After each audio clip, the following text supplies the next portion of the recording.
What's going on, everybody? Dots Gaming here, and today I am going to be going over the 5.1 ESO patch notes that were released today. Now, normally ZOS does wait to release these with the actual PTS server, but they were released a day early because someone thought it was a good idea to challenge the legal team of a multi-million-dollar company and break an NDA contract and try to leak part of the patch notes. So because of that, rumor started to float around and things started to get a little crazy. So ZOS decided it was a good idea, and I do agree, to release their patch notes a little bit early just to try to get the actual real stuff that we are going to be expecting on the PTS on Monday, get that out to everybody so we know what we're looking at.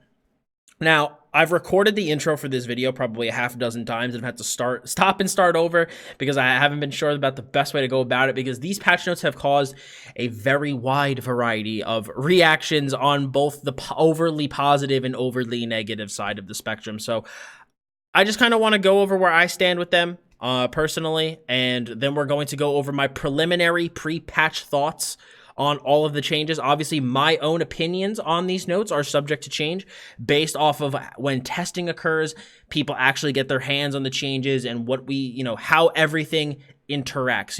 My thoughts from this video will most likely change once we actually start testing stuff, because, and it's going to go over, this is just my general thoughts of the patch.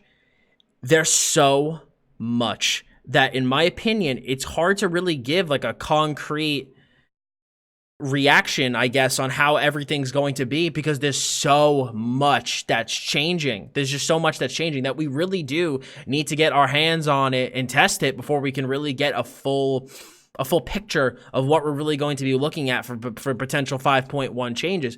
Now, obviously, there are still some changes that I think are good. There are some changes that I think are bad. And there's like stuff in the middle that I'm just shrugging my shoulders. Like, I have no idea how this is going to interact, because I need to get my, people need to get their hands on the full thing, the full product, to see how it all actually interacts. And this kind of, I'm going over a little bit of an intro. If you want to skip to my actual reactions, you could just skip forward to see when I start scrolling down. But this, in my opinion, this patch kind of goes to show something that I've talked about. I talked about this back with Merkmeyer, and I think this patch is a perfect demonstration of it. We need more patches than 4 per year.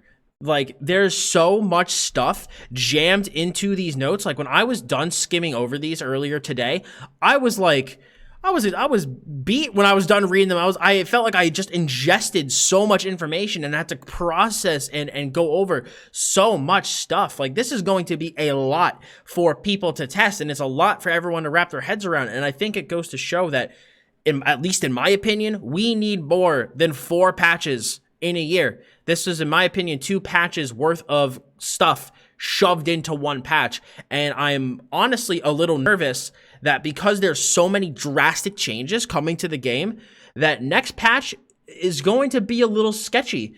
I understand they're trying to go for the ability audit, and they're trying to make it so that things moving forward are going to be easier to balance, but I'm a little, not gonna lie, I'm a little concerned for quarter 3, just simply because, like, there's so much to test. There's so much to test, and there's so much change that's coming that I'm a little worried that stuff's gonna fall through the cracks, because there's just so much to go over that things are going to be missed, and that once the patch hits and stuff is played with and discovered, that we now have to deal with it for another, what, 4 months before, 3-4 months before we get another patch,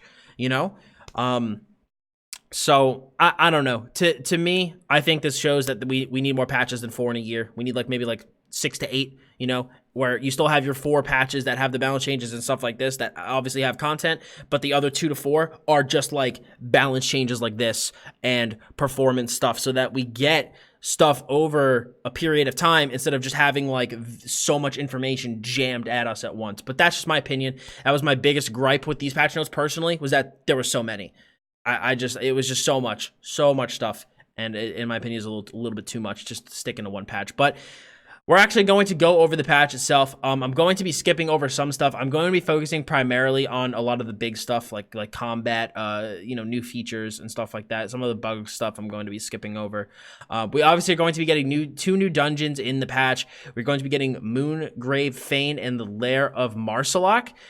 And Moongrave Fame is going to be, we're going to be joining the Dragon Guard, and we're going to be basically fighting the Hollow Fangs before their nefarious plan spells doom for Chevalier Renault's Misguided Comrade. Going to be more, again, Year of the Dragon themed dungeons. So we are going to be encountering another dragon themed dungeon. And the same thing with Lair of Marsalok, where we're actually going to be having basically like a Celine's Web 2, where we kind of work with Celine and Warlock Carandon, and we are going to basically be bringing an end to Marsalok's plans in this next dungeon. So I'm actually pretty excited for the new dungeons and to see how they are. The new DLC dungeons have been really, really good and been really fun.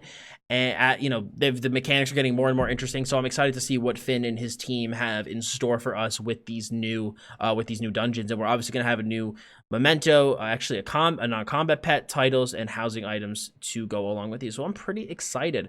But we have some new sets coming with these dungeons as well. So we have from Moongrave, we have Hollow Fang's Thirst is the light armor set, which is 2 lines of spell critical, a line of max magicka, and when you critically heal or critically damage a target, spawn a ball of hemoglobin at their location. After 2 seconds, the ball explodes, restoring magicka and applying minor vulnerability to your allies within 6 meters of the ball for 9 seconds, increasing their healing received by 8%. And this can occur once every 9 seconds. So basically, it can nearly have 100% uptime with that little bit of 2-second downtime, assuming that you're critting every 9 seconds. That's pretty interesting.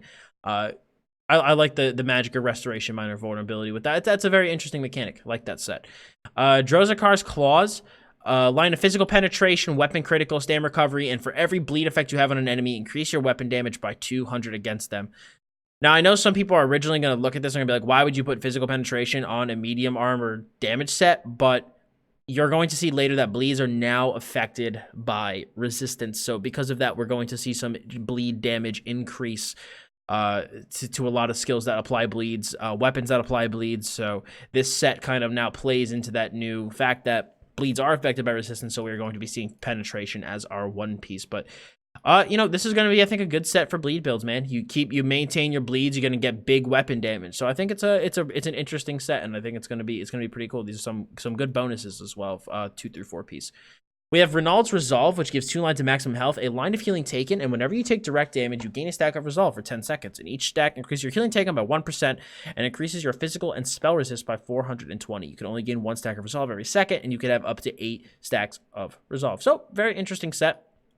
I think this can be pretty good for both PvP and for tanks if you want a bit of a more selfish set. This is 8% healing taken outside of the major minor buff system, as well as more physical and spell resistance. So I think if you're going for a more selfish set, I think this could actually be a good option. Now we have the Grundwolf Monster Mask, which gives us weapon and spell critical, and whenever you deal critical damage, you restore 1,000 magic or stamina, whichever maximum is higher. You also gain 500 of the other resource, and this can occur once every 5 seconds. This is going to be some pretty godly sustain for crit builds. So that's very cool. I like that. Can't wait to see how that interacts with certain builds and how much sustain you're actually able to get out of this. So now from Lair of Marsalok, we have our light armor set, which is line of magicka recovery, line of spell damage, line of max magicka from Zen's Redress, and your light attacks apply Eye of Zen on enemies for 20 seconds. Enemies with Eye of Zen take an additional 2% damage from each damage over time effect you've placed on them, up to 10%. So I guess if you continue light attack weaving on people, they're going to take more dot damage, but this is a magicka set. That's interesting. It's going to give some more power to magicka dot builds if you do decide to play one. I think this could also be really good for PvE too, potentially. This is a pretty decent damage bonus, so we'll have to see how this goes with the testing versus other sets that already are very good for PvE content. We have the Azure Blight Reaper. It's the medium set. We have a line of weapon critical, a line of max stam, a line of stamina recovery, and when you deal damage with the damage over time effect, you apply a stack of Blight Seed to your target for 5 seconds. At 20 stacks, the Blight Seed explodes, dealing 11k disease damage to the target and nearby enemies. An enemy has reached 20 stacks cannot be affected with Blight Seed for 2 seconds. So, my only concern when you deal damage with the damage over time, 20 seconds. So, okay, assuming that this doesn't have like your enemy can only get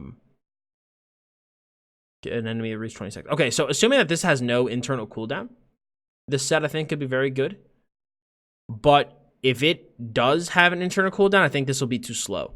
I think this will be too slow, and it will take a long time for it to stack up. But based on just reading the 5-piece, it doesn't sound like it has an ICD.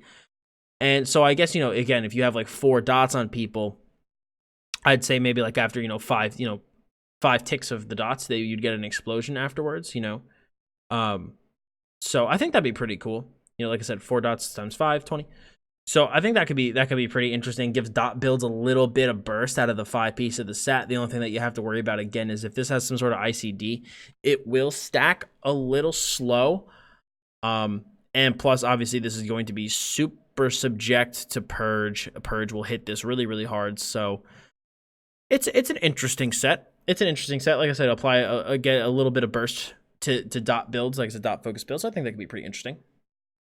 We also have Dragon's Defilement, 2 lines of max stam, a line of max health, and when you take damage from melee attack, gain corrupting aura for 5 seconds. That applies minor fracture and minor breach to all enemies near you, lowering the physical and spell resist by 1320, and this could occur once every 5 seconds.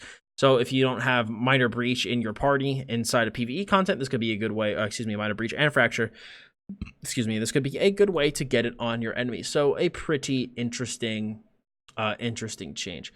Like I said, though, going back to Azure Blight Reaper, the only thing that I think they're going to need to keep an eye on with this set is how slow or fast these stack up. Because like I said, 20 even to me seems a little high.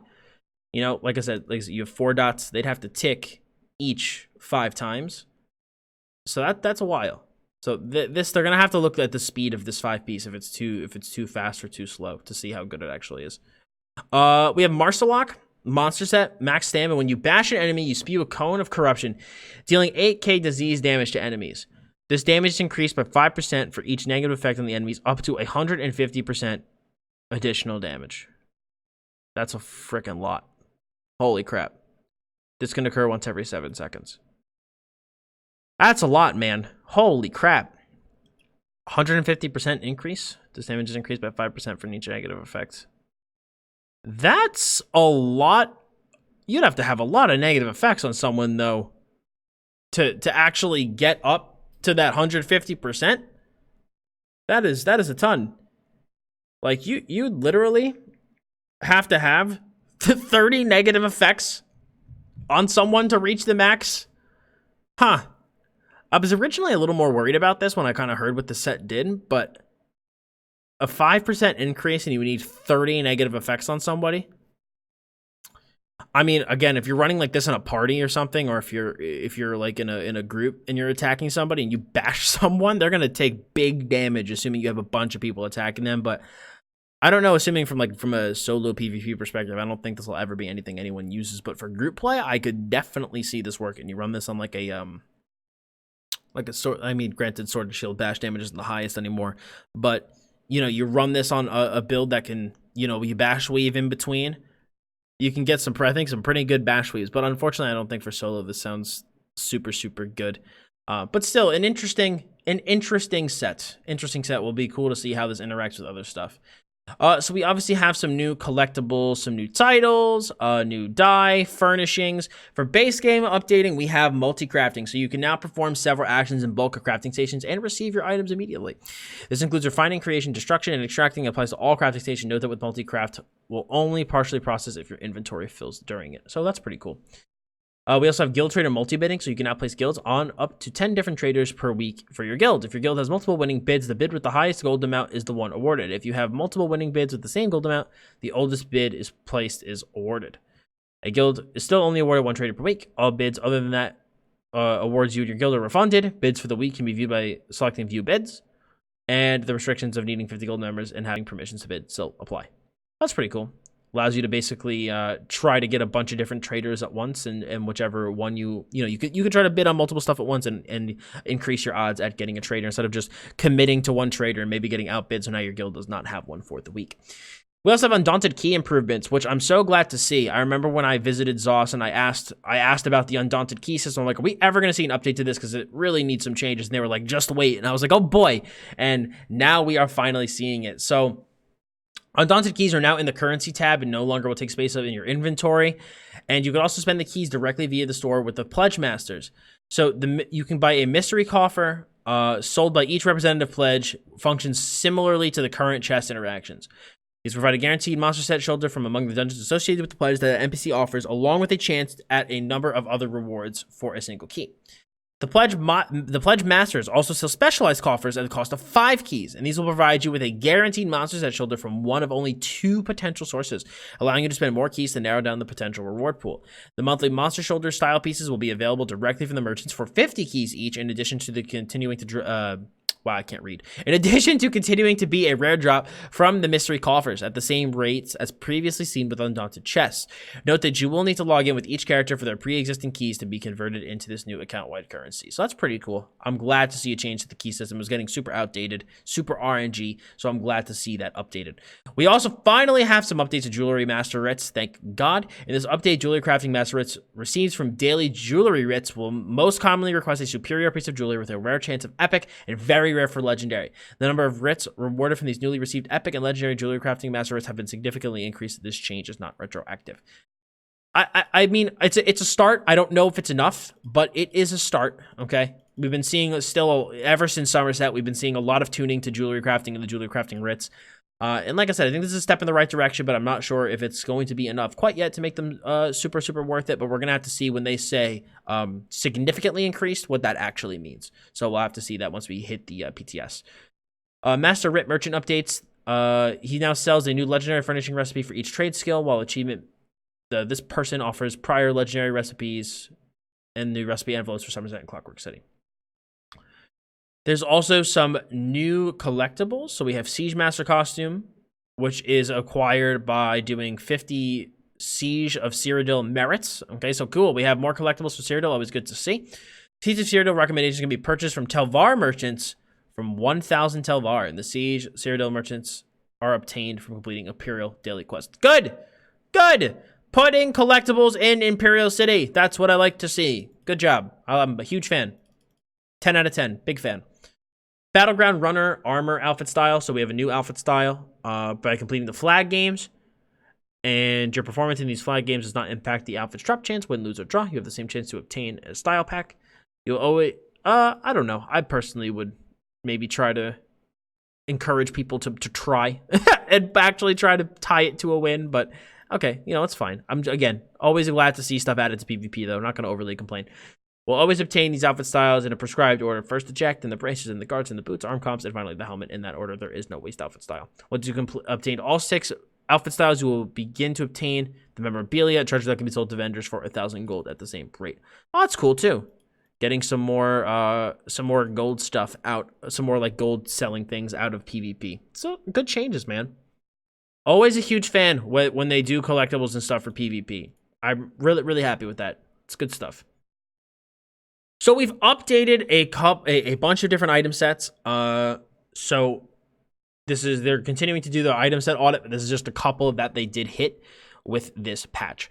So Phoenix, which used to do, when you die, you become immune to all negative effects and healing for 3 seconds, and when it ends, you get 17k health healed and explode for 8,600 flame damage to all enemies within 8 meters. You had a 10-minute cooldown. No one was really using this. So now it's when you drop below 25% health, you gain a damage shield that absorbs 10k damage for 6 seconds and deals 12.5k flame damage to nearby enemies, and this effect can occur once every minute. Much better. Keeps the same thought process of the old set, but isn't complete garbage. So I like it. Good change. Martial Knowledge. When you deal damage, you cause the enemy to take 10% additional damage for 2 seconds. This can occur once every 4 seconds. Not that great. While your stamina is below 75%, your light attacks cause the enemy to take 10% additional damage for 4 seconds. And this can occur once every 6 seconds. That's interesting. That's an interesting set. 10% additional damage for 4 seconds. I like that. It's interesting. It'd be cool to see what builds people can do with this, because your stamina is very, very commonly below 75%. So you get 10% additional damage on your opponent simply for light attack weaving. It's going to be cool to see how this set compares to other ones, but much better than the old piece. I like it. Elemental Succession is actually going to be decent now too. When I saw this change, I was super happy about it, because the set was always like an interesting theory but was executed really badly. But now I think it's much better. While you're in combat, you gain a rotating bonus of flame shock and frost damage. The active element changes every 4 seconds, and your attack dealing damage with the active element gain 515 spell damage. Terrible. Instead, we now have whenever you deal flame shock or frost damage, you gain 500 spell damage for that element for 4 seconds. So 50% uptime, 8 seconds per element, a cooldown. And you can have multiple different elemental buffs active simultaneously. So that's really cool. I like this. This is a very, very cool effect.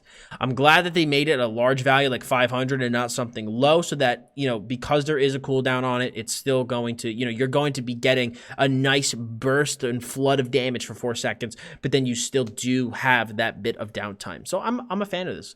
It's an interesting change, and it plays into the original theory of the set well. Now we have Overwhelming Surge. When you activate a class ability, you have a 15% chance to surround yourself in a torrent that deals about 1900 shock damage to the closest enemy within 12 meters every second for 6 seconds. This can occur once every 6 seconds. Now it's when you deal damage to the class ability, you have a 33% chance to surround yourself with a torrent that deals 1040 shock damage, so much lower. Enemies within 12 meters to you every second for 6 seconds. 15% of the damage you deal in this way is restored to you as magicka. This effect can occur once every 6 seconds. So we lowered the damage of the set, and we have given a bit of magicka restoration back. So that's interesting. So it's now going to kind of be like a hybrid sustain proc damage set. And I like the percent damage increase. 15% was pretty low. But hey, that's an interesting change. Interesting change. We also have Trinimax Valor. When you cast a damage shield on an ally, you have a 20% chance to call down a fragment of Trinimac that heals you and your allies for about 3667. Well, that's exactly what it heals for. And damages allies for that same amount in a 5-meter radius, and that's going to occur once every 5 seconds. And now it's when you cast a damage shield on an ally, you call down a fragment of Trinimac that heals you and your allies for 4k health and damages for 4k magic in a 5-meter radius. This can occur once every 5 seconds. Okay, so instead of it being a chance, it now happens all the time. So, and it also got buffed. Okay, so they just kept the set the same, but just took off the chance. So those are our light armor sets. Now for medium, we changed Cinch. When you roll dodge, your damage is increased by 430, and critical is increased by 657 for 5 seconds. And now it's your critical damage is increased by 12 seconds for, or excuse me, by 12% for 8 seconds. So they kind of just moved all the power into crit hit damage. Interesting change. We also have Kind's Kiss. When you deal direct damage with a bow ability, you have a 10% chance to heal for 1216 and restore 1216 stamina. Now it's when you deal direct damage with while 12 meters or further from your target, you have a 15% chance to restore 1000 health and 1000 stamina. Since it's no longer a melee proc condition, the set will now finally drop in bows and staffs. Okay. Will also drop in bows and staffs. Okay. While 12 meters away. Wouldn't you only want this in bows and staves, I guess? I guess depending on if there's skills that I guess are 12 meters away that count as melee. Still, I guess I've never really I don't think I'd even use the set the new version, but it's updated for this patch, so okay, a change. Heavy sets we have. Oh, here we go, dude. The heavy sets. This is when things are about to get a little spicy. So we have Eternal Warrior. When you die, you instead turn into a statue for 3 seconds and gain 200 alt. While in the statue, you're immune to all negative effects but can be healed, and it's going to occur once every 10 minutes. Now it's when you drop below 25% health, you heal for 12.5k and gain 100 ultimate, and this can occur once every minute. So I'm glad that they're taking these like 10-minute cooldown sets out of the game because they're useless, and that they're giving us down like a watered down version of their old effects. So I really like this change. Really like it. Much better. Gonna be interesting. That's a lot of ultimate to game. It's gonna be interesting to see if people make use out of these sets. Now we have Immortal Warrior. When you die, you instead turn into a statue for 3 seconds. While a statue, you're immune to all negative effects but can still be healed. It's gonna occur once every 20 minutes. LOL XD. That's a long cooldown. Now it's while your health is below 35%, you gain major protection, reducing the damage taken by 30%. Don't know in a situation where I'd use this necessarily, but it's good to see that they're trying to basically kind of take the old feel of the set and update it to not be Garbo. So in that regards, I like the change, but I still don't know if I'd ever personally use it. But that's just me. 7th Legion's Brute. When you take damage, you have a 10% chance to gain 500 weapon damage for 5 seconds and heal for 1260. This can occur once every 2 seconds. No longer. Now, when you cast an ability that increases your physical or spell resistance, you gain 350 damage and 350 health recovery for 10 seconds. And this can occur once every 10 seconds. So this now sounds like it's going to be a back bar set that you're going to want to will proc whenever you use your resolve or ward, your resolve and ward buff. Now, my initial reaction to this is that the duration feels a little awkward because most like physical and spell resistance increasing skills have like a 17 to 20 second duration on them. So having this at 10 seconds, I don't know, to me it feels a little awkward. But I mean, I don't hate the change, you know. I feel like it's interesting because now you can back bar this, and whenever you refresh your physical and spell resist buff, you gain a little bit less weapon damage and a little bit less total healing. It's health recovery now, so it's like a little bit less effective healing. But I think that they're trying to trend away from the heavy armor weapon damage proc sets from being bists for like PvP and stuff more so than medium armor sets. So for that reason, I don't necessarily like hate the change. But it's I don't know, to me the duration feels a little awkward, but we're gonna have to see how it feels in practice. But it could have been worse. Not a bad change, I don't think, but not necessarily a great one, I guess. But like I said, in my opinion, we're gonna have to see how this set feels in practice with like a 2-piece on the other bar, so like Asylum, Maelstrom, etc. Now, in the same vein, while I don't think the 7th Legion Brutes change is that bad, the Veiled Heritance change, oh my Lanta, dude. When you deal damage, you have a 10% chance to increase your weapon damage by 400 for 5 seconds. Now, when you interrupt an enemy, you gain 500 weapon damage for 5 seconds. You literally just tossed this set in the dumpster. Like, this is terrible. Like, this is terrible. Man, like, anything else. Like, anything else could have been better than this. Like, you have to get any use out of this set, you have to be fighting somebody that has a cast time. And that cast time has to be bashable. If it's not, then this set is literally useless. So to me, this is one of the worst changes in the patch notes. This makes no sense. This 5-piece is useless. Just, in my opinion, Zoss, you gotta do something different with this. This, not a bad change. This is interesting. It's gonna be cool to see what people come up with, you know. Like I said, you know, anything that gives physical spell resistance, you'll get 7 Legions Brutes. So there's other abilities besides your like big resistance buffs. So you could potentially get much better uptime on this than if you if you have multiple versions, like multiple skills that give resistance in your build, you can have a decent uptime on this. Again, I think it'll be interesting as a back bar set. But Veiled Heritance, you just killed the set. Like, it's terrible now. I will be deconstructing mine if this goes through. So I think this needs to be changed up.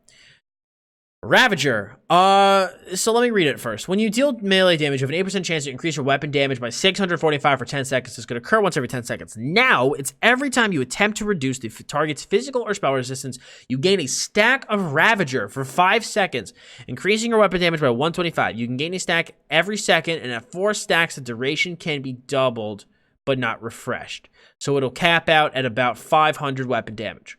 And then when it gets to 500 weapon damage, it'll last for 10 seconds. And then it will start over again back at 125. It's not bad, but it's not good. You know, like, I feel like this is going to be a very niche use now. So, like, again, it's not bad. Like, you can use it in certain situations. Like, if you have a bunch of different skills, like the new Caltrops, like, reduces resistance now. Like, if you have, like, a bunch of different skills in your kit that are going to give pen of some sorts, and you're gonna use them once every 5 seconds, or like if you're wearing a set like Night Mother's Gaze, then like Ravager could be used, you know. But now Ravager is an extremely situational set, and not, I think, going to be it's not nearly as good as it was, which I think might have been their intention. I think the set will still be decent on Stamplar, especially if a Stamplar does run, you run Power of the Light, and if you did pair this with Night Mother's Gaze, I think you can get a decently good uptime on Ravaging. Could also be decent for Stamblade, with the flanking attack from the, what's it called? Surprise Attack? From Surprise Attack, it's gonna be decent. So I guess if their intention was to make this a more niche option, well, then they succeeded.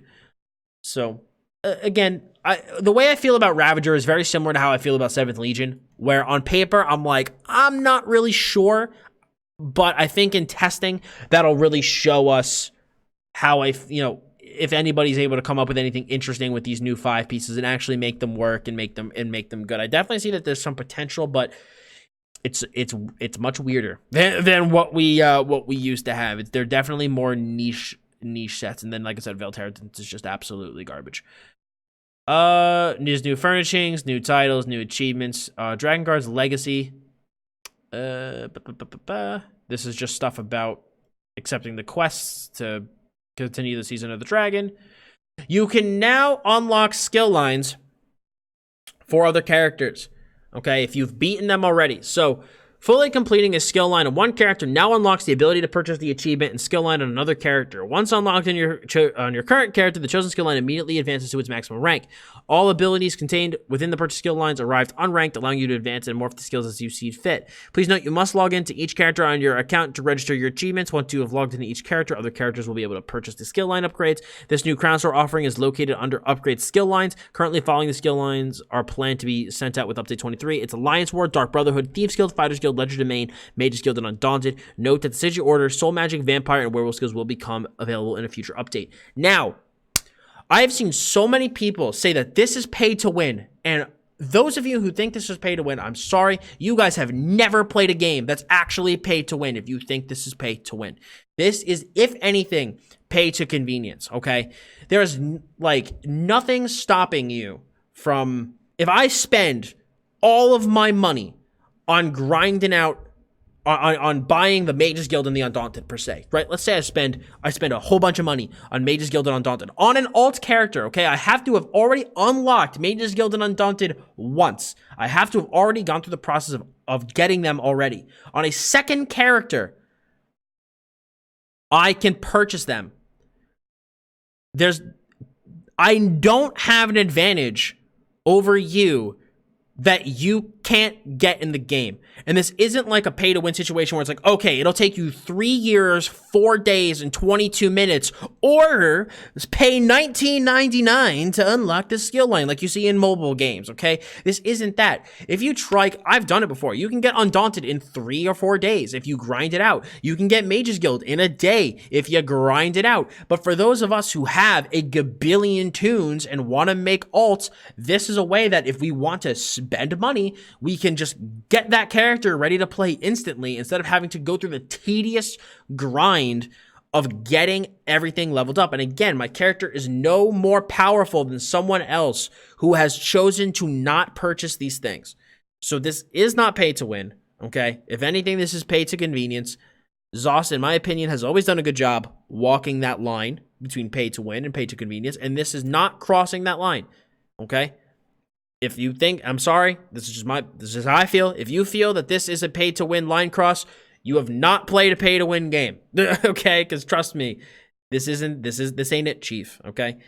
But I'm glad to see stuff like this come to the game. For me, the biggest thing that always deters me from leveling an alt is this shit. Is these things. And now if I ever, decide I want to level up an alt tune, I can just grind the crap out of them to 50 and then purchase the skill lines that I need if I want them, and then I'm ready to party. So I'm personally a fan. We also have some fixes and improvements. Now let's get to finally some Necromancer bug fixes. Thank God, dude. Gravelord, Blast Bones. Remove the delay of the skeleton summon from this ability and its morphs before it would attempt to leap to its target to help reliability. Thank you very much. Reduce the minimum range of the leap ability to 7 meters. I guess this would be, I guess it would be increased? Reduced? I don't know. Anyway, instead of jumping at 5, it now jumps at 7. To reduce a situation where Blasphemous becomes confused on what to do, causing it to stand still, pondering its own existence. Thank God, man. I think this is going to make my Stamina Necro so much more enjoyable to play in PvP, and I'm very excited to test this out. And see how it feels. Now, we also have some changes to Boneyard. Increased the cost of this ability to 3780 from 3510. Decreased its damage by 32% per tick. This kind of goes with the rest of the combat changes that I'll get to a little bit, but this is a fatty nerf to Boneyard. And then we also have increased the bonus damage from modifier for consuming corpses to 50% from 20%. The Pestilent Colossus has its escalating damage reduced, so the total adjustment will be a 5% damage reduction. The Skeletal Mage had its cost increased to 4320 from 2430 and increased its damage per tick by 90%. The Archer's base damage no longer ranks up by 1.1% per rank, and the reduced to scaling bonus is 2% per hit from 10%, which ranks up to 5% at rank 4. So what I'm gathering from these changes with just the Necromancer, and you're going to see it later on in this video, is that they are nerfing the shit out of AoE dots and buffing single target dots. But they're increasing the costs of both. So, yeah, you know,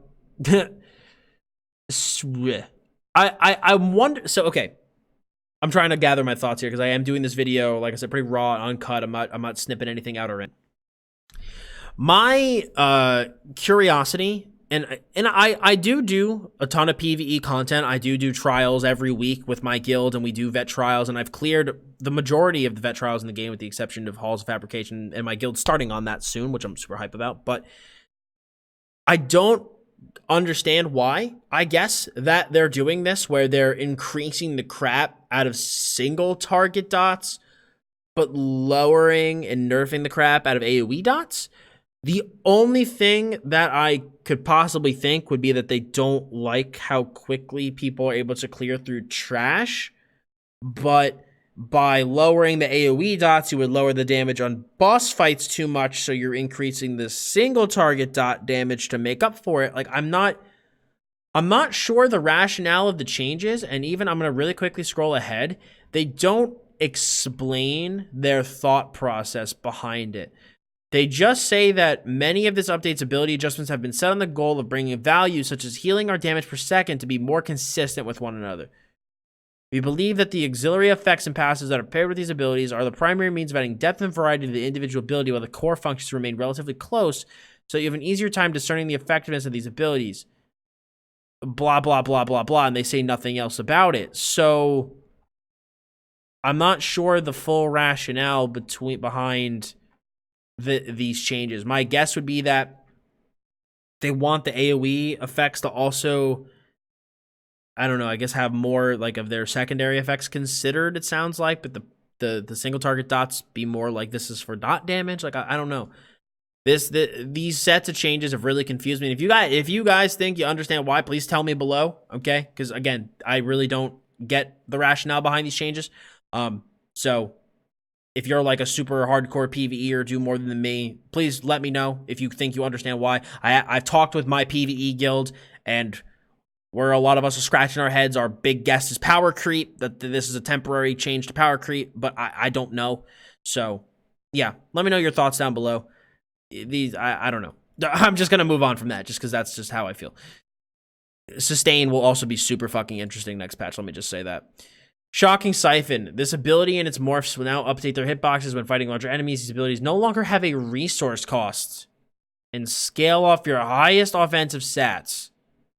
Decrease the damage per tick by 14%. Mystic Siphon now restores 35 magicka per tick, down from 75. Okay. So these abilities no longer have a resource cost. That's interesting. And scale off your highest offensive stats. So I guess you could use whichever siphon you want now based off magic or stem. I mean, I'd still probably think you use the individual ones, but I guess that gives a little bit of PvP utility. But interesting change. Not sure how I feel about the nerf on this, being that, I mean, I guess they see that this is our single target. I guess they see that the mage is technically the big single target dot. I guess in Shocking Siphon's another AoE, so I guess I understand that then within the context of what they're doing. Bitter Harvest. The heal from this ability and its morphs are now properly synced up with the essence you absorb, resulting in less of a delay Increase the healing per tick by approximately 11%. Good. I always thought this skill was super weak. I'm glad to see it being buffed. Bone Goliath transformation. Fix an issue where you could occasionally become stuck as a terrifying giant. Okay, cool. Living Death. Render flesh. Fix an issue where the Bethalsar from the Shadow Tree was applying to the minor defile from this ability and its morphs. Oh, feels bad. Glad to see that change. Restoring Tether. This ability and its morphs no longer have a resource cost and scale for highest offensive stats. Ooh. That's going to be very interesting for Stam and PvP. Ooh, Nelly. Ooh, Nelly. That's going to be interesting. That's going to be very interesting. Ooh. I'm excited to take a look at my skill bars on my Stam Crow and see what if I can fit this in somewhere. Still, healing was decreased by about 14%, and we reduced the stamina return per tick to 35 from 79 at rank 4. This is a good change, in my opinion, from a stamina perspective. Again, I do feel a little bad for healers because you're getting your AoE heal nerfed.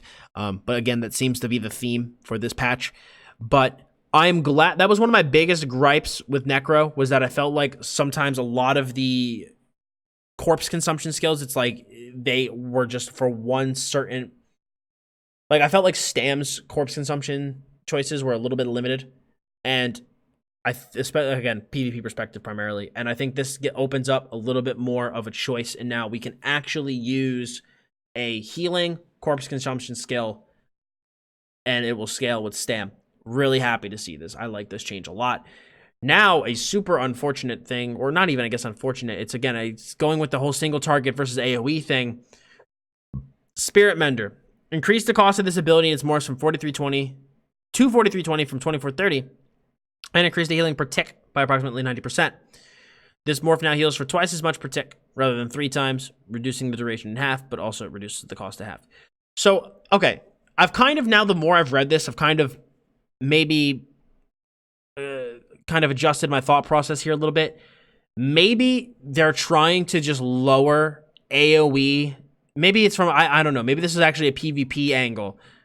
Maybe they're trying to lower AoE damage and healing and increasing single target damage and healing, you know, to make it so that groups of people die easier. You know, you're going to see that's kind of like a theme throughout, that like a lot of AoE heals are no longer AoE heals. A lot of AoE damage skills are no longer that. Like a lot of the AoEs and single targets have been changed.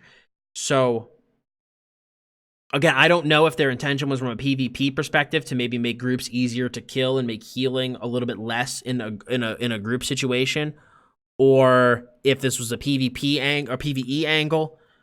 But I'm a little. I wish that they provided a little bit more clarity on this. That's all I'm gonna say. I wish they provided a little bit more clarity so that we, the players, wouldn't have to guess. Anyway, moving on. This is just a bunch of quests and zone fixes and shit we don't really care about. I don't care about any of this stuff. Exploration. This is just bug fixes. Combat and abilities. So we read the first part of this before, but we said that the core function should remain relatively close so that you have easier time discerning the effectiveness of these abilities, and there are less overall situations of dead skills. Many changes you'll also see strive to add more consistency between the behavior of how these skills interact with things like crit strike chance, scaling mechanics, and hopes to remove some of the many hidden expertise moments where some abilities just feel weaker for certain builds because of arbitrary mechanisms and required failure to learn. Good. That being said, we also want to make it clear that our standards are not unflinching, and just because we've done a passive abilities with the audit, it doesn't mean we'll never return to them or make adjustments. The goal of standardization we've had with update 21 and 22 is not done under the guise that our standards are perfect, but rather the focus of consistency and order. The concept of balance is highly contextual, so we've taken the stance of reining in the varied behaviors of our incredibly dynamic game so we can do a better job moving forward, addressing the abilities that fall out of line. Again, good in theory. But they've made so many changes, man. They've made so many changes. So it's... Dude, this PTS is going to be wild. I'm just going to say that. This PTS is going to be wild. So, general. Off balance. Increased the the duration of off balance on players to 7 seconds from 5 seconds to improve the window it may be interacted with. Can you say exploiter, please? We are still investigating additional messaging improvements to help make it more obvious when it activates. I am excited for this as a Stam user. That dodge rolls a fair bit. All player sources of bleeds will now respect a target's physical resistance. Many adjustments have been made to ensure bleeds deal similar damage to other dot effects. This change was done to reduce the volatility of effectiveness of these abilities in PvE and PvP. Ignoring mitigation was detrimental due to the high swings of character optimization, with varying builds while always being static while fighting monsters, leaving many dead zones and problem spaces. We're aware of the concerns of high mitigation that is currently obtainable in the game, and we've targeted some areas such as oblivion damage to offset the loss of these tools. I think overall it's a good change. Bleed builds, in my opinion, were a bit of a problem, and I think this is a good change. And I know some people are immediately screaming, but everyone's so tanky, and this was our only way to fight against it. But when you see later down, lots of heals are being nerfed, so this isn't the end of the world. You will no longer. So overall, I think this is good overall.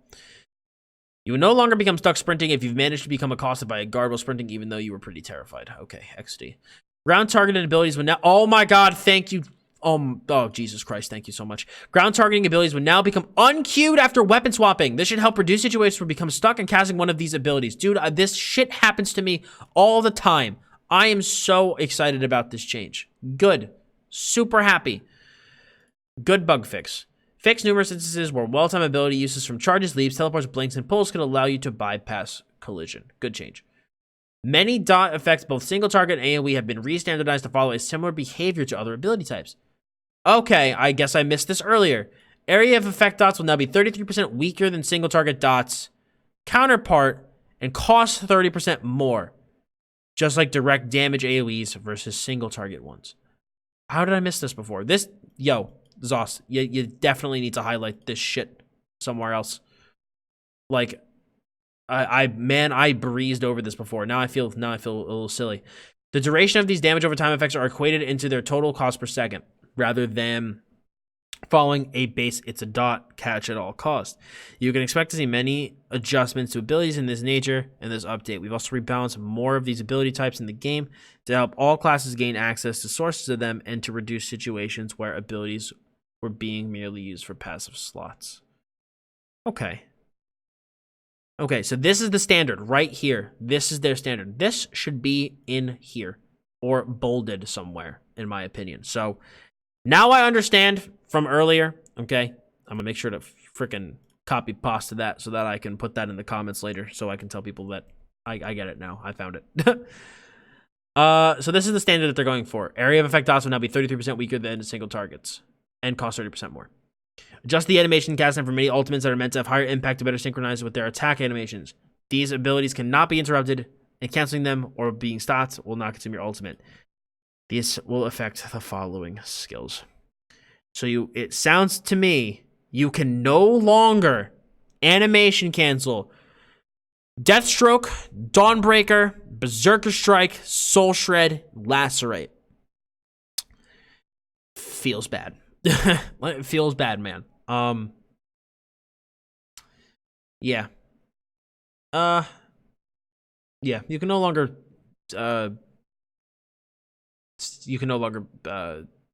freaking, dude, I can't even think. I got stuck. You can no longer animation cancel this stuff. So that kind of stinks. I think I read somewhere too that, yeah, these abilities cannot be interrupted. So it's not like they could bash it, you know, that you have a 400 millisecond cast time on, like, say, Dawnbreaker, Berserk Strike, Deathstroke, etc. It does suck that you can't animation cancel them anymore. That does stink. So I'm definitely gonna miss that, but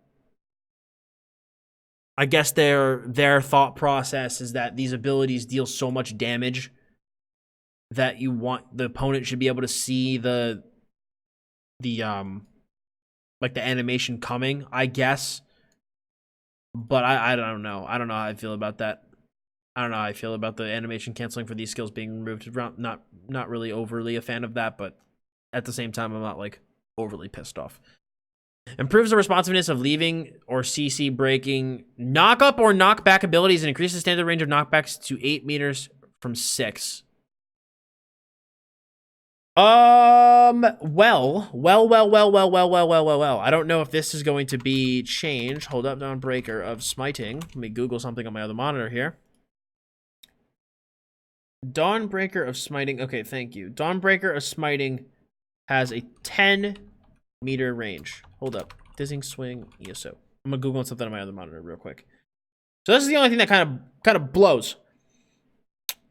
You have a maximum, like, let's just talk from a dizzying swing perspective. You have a maximum range on dizzying swing of 7 meters. And the range of Dawnbreaker is now 10. So I guess you could technically dizzying someone so far back they'd fly out of your D-boss range, which that kind of stinks. So you got to really make sure you pay attention. Just wanted to check those numbers. So gonna have to be attention if you guys use dizzying into Dawnbreaker that you don't knock someone clear out of your range there. Fix numerous issues where area-based damage over time abilities will be considered direct damage in some circumstances. They will now be properly treated as dots. Good. Consistency. Pets will now properly gain the extra 5k health from Battle Spirit rather than having their max health increased by 5k, but not healing for the difference. Fix an issue where default telegraphs on AoE skills would occasionally not appear in some PvP areas. Good. Sources of stam, health, and magical cost reduction that are obtained from passive abilities or item sets are now all multiplicative, rather than being a mixture of additive and multiplicative. Good. Consistency. I like to see it. This was done for more streamlined behavior across the board and to limit the opportunity to reduce the ability's cost to 0 by stacking multiple sources of cost reduction. Below is a list of affected sources that also had adjustments made to them, since this will ultimately increase the cost of abilities while using multiple sources of cost reduction. So Restoring Spirit, Unholy Knowledge, Vampire Lord, Armor of Seducer, and Eyes of Mara all got a little bit of buffs to make up for this standardization. Good. Fan of that. Good stuff. Resource agnostic sources of healing will now use your highest critical strike chance rather than defaulting to your spell critical only. Resource agnostic refers to your abilities that utilize only your max health to scale or are based off of flat values. Good. That is a good change.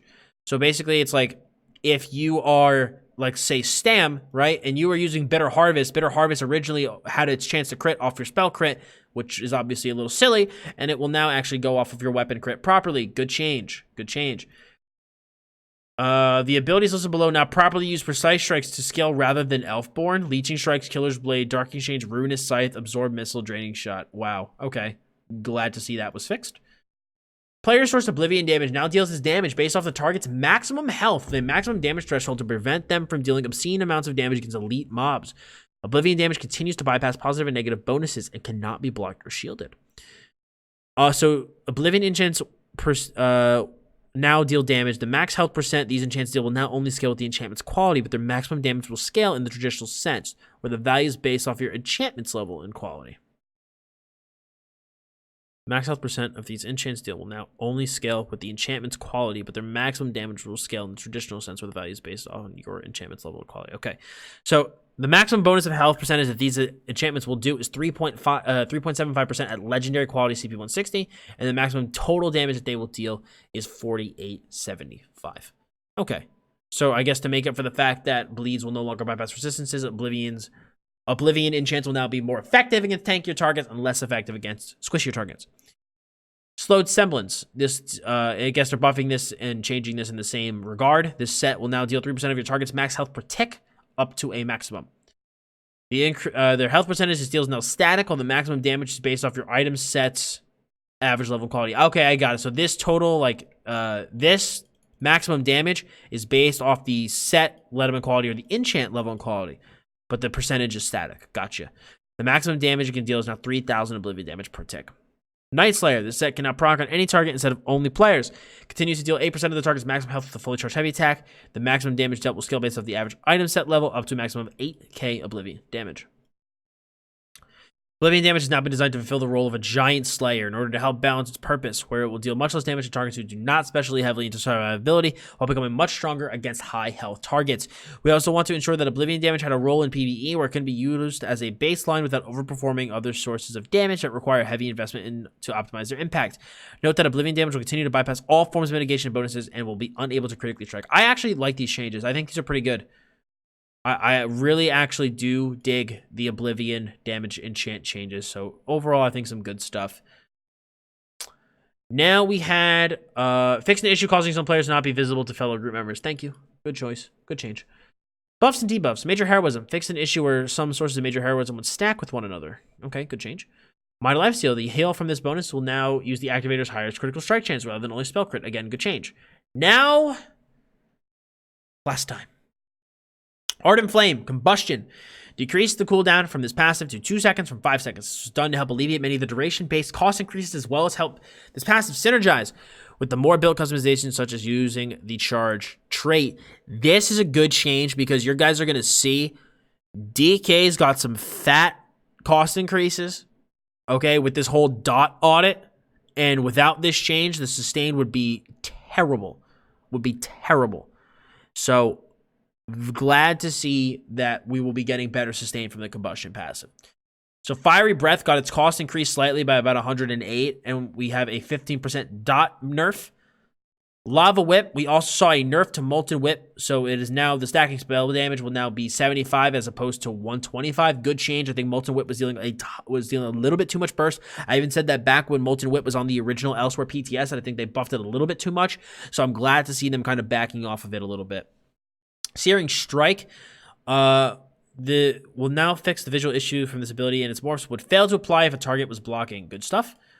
It got a pretty big cost increase to up to 2160 from 1350, but we did get a nice buff with it, 26% buff to Searing Strike, so very good stuff there. Ash Cloud, on the other hand, was nerfed. Decrease the healing of this ability and its morphs by approximately 30%. Again, AoE hots and dots are just getting the fatty nerfed, and the single target stuff's going to be getting buffed, so you're going to see that theme throughout the entire patch notes. Increase the cost to 5670 from 4590. This morph is now 50% stronger than its base ability, which will result in an approximately 1% healing reduction comparatively. So Cinderstorm will be about 1% worse total. Eruption morph will now reduce the damage over time by 30% per tick. So Eruption got a pretty swift kick in the pants. Petrify got a big cost increase. 4,050 up from 2,970, and this ability no longer ranks up in cost reduction, but instead the damage of it ranks up. And we also got a 1 meter nerf on it, going down to 7 from 8. Now, Shattering Rocks fixed an issue with the heal from this ability was missing a previous rank up, which would result in an approximate 3% increase in healing. Shattering Rocks, I'm glad to see that fixed. Shattering Rocks never always felt like it was missing a little bit of healing from it, so good to see that was changed. But Petrify got a pretty nice cost increase, man. That's gonna be pretty big, man. I think it's gonna hit the sustain a little bit in the pants, but again, we'll have to see how this combustion change kind of equalizes with all that stuff. Down to Nightblades, fixed an issue where the spectral bow from this ability and its morphs can consume all of your stacks, even if you fail to fire the projectile. Good bug change. Reduce the amount of mitigation stacking bonus of this ability to 2% from 3%. Good. The amount of percent mitigation Nightblades were getting was a little bit too high, so I'm glad to see that nerfed. Mark Target. This ability and the Reaper's Mark ability are now considered 1 a negative effect instead of 3. Piercing a mark will now count as 2 due to the reveal aspect. The conditional if this target dies bonuses from this ability is morph will no longer proc when using on pets. So you can no longer cheesily use Reaper's Mark on Blast Bones to get the huge major berserk increase. Teleport Strike, Lotus Fan, decreased the damage of this dot by approximately 22% and fixed an issue where the final tick was not being affected by minor vulnerability. So again, that goes with their whole dot standardization. Concealed Weapon, fixed an issue where casting this ability from crouch would apply a stun to your target but not animate the stun. I still desperately want to see a buff to Concealed Weapon. Bring back melee Magblade. Path of Darkness. Twisting Path got a 14% damage nerf. Refreshing Path. Fix an issue where you could heal twice per tick after the first heal was applied, but increase the healing per tick by 29%. Note the heal will be stronger than Twisting's damage potential because Twisting also gains increased area coverage. So I guess they felt Refreshing Path was not performing as well as other ground-based hots, so they gave it a nice buff. Some love for Magblade there. Shadow Cloak, fixing an issue where this ability in Shadow Disguise Morph could fail to cast if you had prevent attacking instants. Good change, obviously. This ability in Shadow Disguise Morph now lasts 3 seconds at a base, but are no longer affected by the Dark Veil passive. This was done to help low-level characters utilize the skill. Good change. I can't tell you how many questions I got on my videos. Dots, why does my cloak only last for 1 second? So I'm glad to see this fix, this change. Shade got a pretty big increase as well, up to 40-50 Magicka from 2,700, and we also reduced the damage of their attack by about 9%. The area of attack now deals the same damage as a normal attack instead of dealing 20% bonus damage. So we saw some pretty solid damage nerfs there to Dark Shade. Siphoning, Drain Power, Power Extraction. This morph no longer increases the amount of damage dealt by the attack, but instead reduces the weapon damage of enemies hit by 300%. for 8 seconds. I saw some people originally kind of complaining about this, that they were like, power extraction was viable for a patch, and now it's going to be crap again. But I actually think this isn't the worst thing in the world. I think this is actually going to give Nightblades a little bit of utility for PvP groups. Because I felt like that was always the biggest thing that kind of sucked with Nightblades, specifically Standblade. Was that Standblades were super good solo by themselves, but you stick them in a group, and they didn't really offer a lot. But now, if you slot power extraction, you can severely dampen the amount of incoming damage. I mean, 300 is nothing to sneeze at. So you could chop 300 weapon damage off your opponents. That is very, very good. I'm overall actually a pretty big fan of this. Like I said, initially, even when I read this, I was like, oh, dang, that stinks. But now, after kind of reading it a second time, I don't think that's necessarily the worst thing in the world. Again, at a first glance.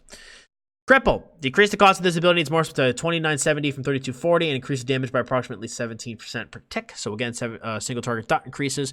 Increase the initial hit damage by approximately 37% and decreased the dot damage by 2%. Okay. So again, dot standards.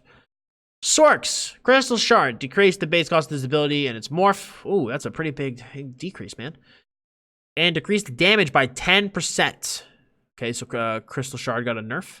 AoE portion now deals the same damage as the initial hit. Now Crystal Frag increases the bonus damage dealt from this ability to 33% from 20% to retain the damage of this proc. So it sounds like the procs themselves will deal about the same damage, but it's just the hard-casted ones will deal less. I think, if I'm reading that correctly. Daedric Summon and Conjured Ward reduces the shield size of this ability and Powered Ward by approximately 18% and increases the cost of this ability and Hardened Ward to 4320 from 3510. These changes were done to make it more comparable to Damage Shield Burst Heal Standard. Powered Ward, the final cost of this ability is now 3780 and no longer grants 1.1% shield size per rank up, as it already has cost reduction per rank up, and Hardened Ward reduces the shield size of this ability by approximately 9%. Glad to see Sork Shields nerfed, man. Sork Shields were super, super tough to burn through, man. Sorks were tanky mofos. And I'm glad to see the shields. Excuse me, I have to take a sip of water. Glad to see the shields nerfed a bit. I know, obviously, there's going to be a lot of people that are very unhappy with that, but at least in my opinion, this was a much, much needed change. Rebate. Fix an issue where this passive would dismount you if it procced. Summon Unstable Familiar. Decrease the special ability of the summon in the Volatile Familiar more from 2808 from 3510. Increase the damage per tick by approximately 8% of the base ability, but reduce the damage per tick of the Volatile by 3% since it was using the wrong rank up. Now, the Summon Unstable Clan Fear reduced the healing granted from the special activation by 14% to ensure it's in line with the burst heals. Okay, that's good. So am I reading this right? Increase the damage per tick by approximately 8% of the base ability, but reduce the damage per tick of Volatile by 3% since it was using the wrong rank up.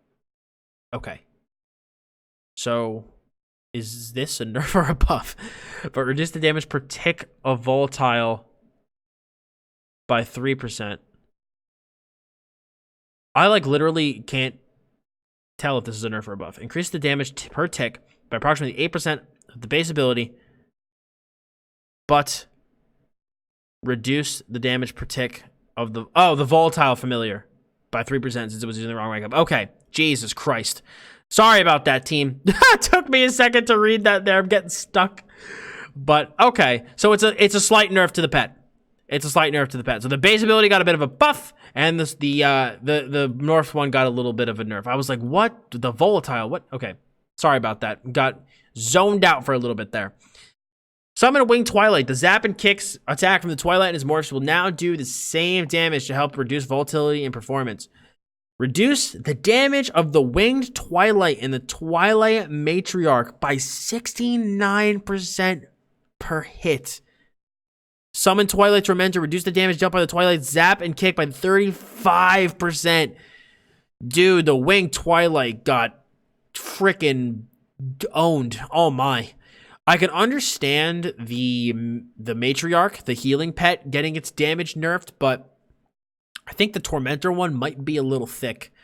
Might have been laying it on a little thick there, but Sorks have been a plague, so I'm not overly upset to see these nerfs.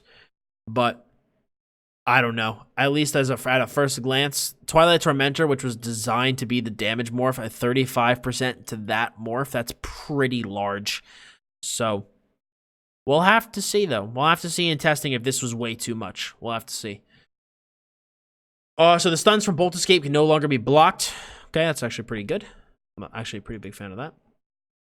These abilities can be blocked without draining resources. While investigating this issue, we determined that the theme of charging into a group of enemies as a ball of pure energy would not be thwarted by a measly shield. I like that.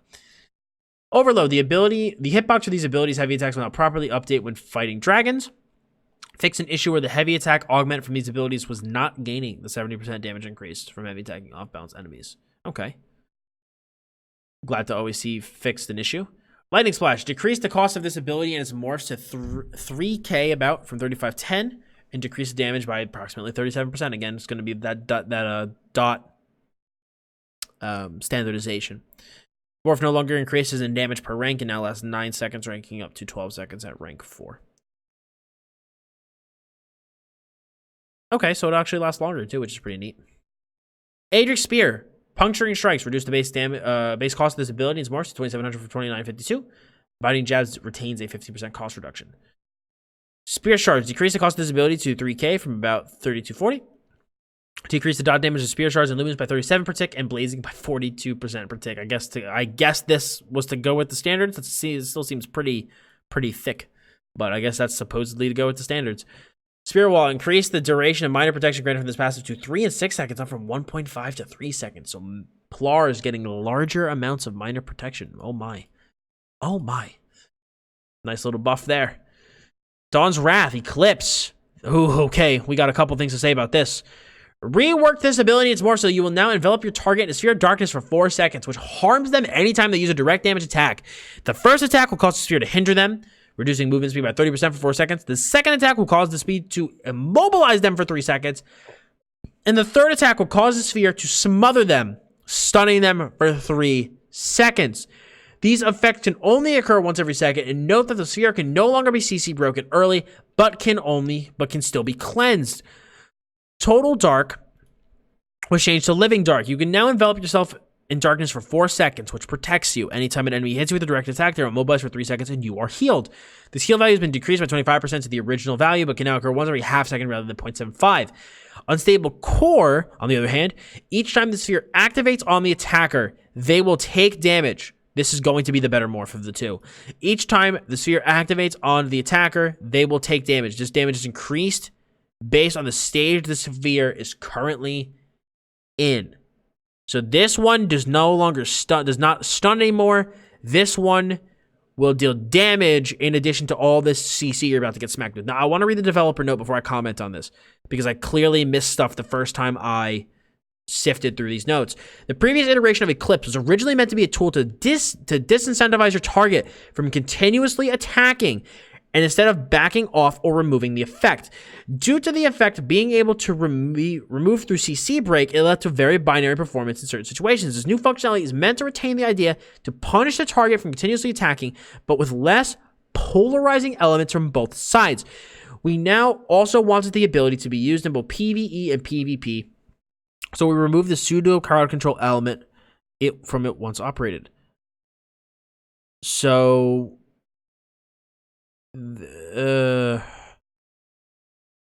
okay. This seems just like this just seems like a lot. Okay. Now, I'm curious, does this duration, like, I have a lot of questions with this skill before I get like too upset about it, because on the surface this actually seems more broken than the original one, because if I attack through it, I'm going to get snared, immobilized, and stunned. But if I back off and don't get CC'd, they'll be able to maintain 100% uptime on this set. So I'm confused. You know, like, does the original 4 seconds, does that refresh?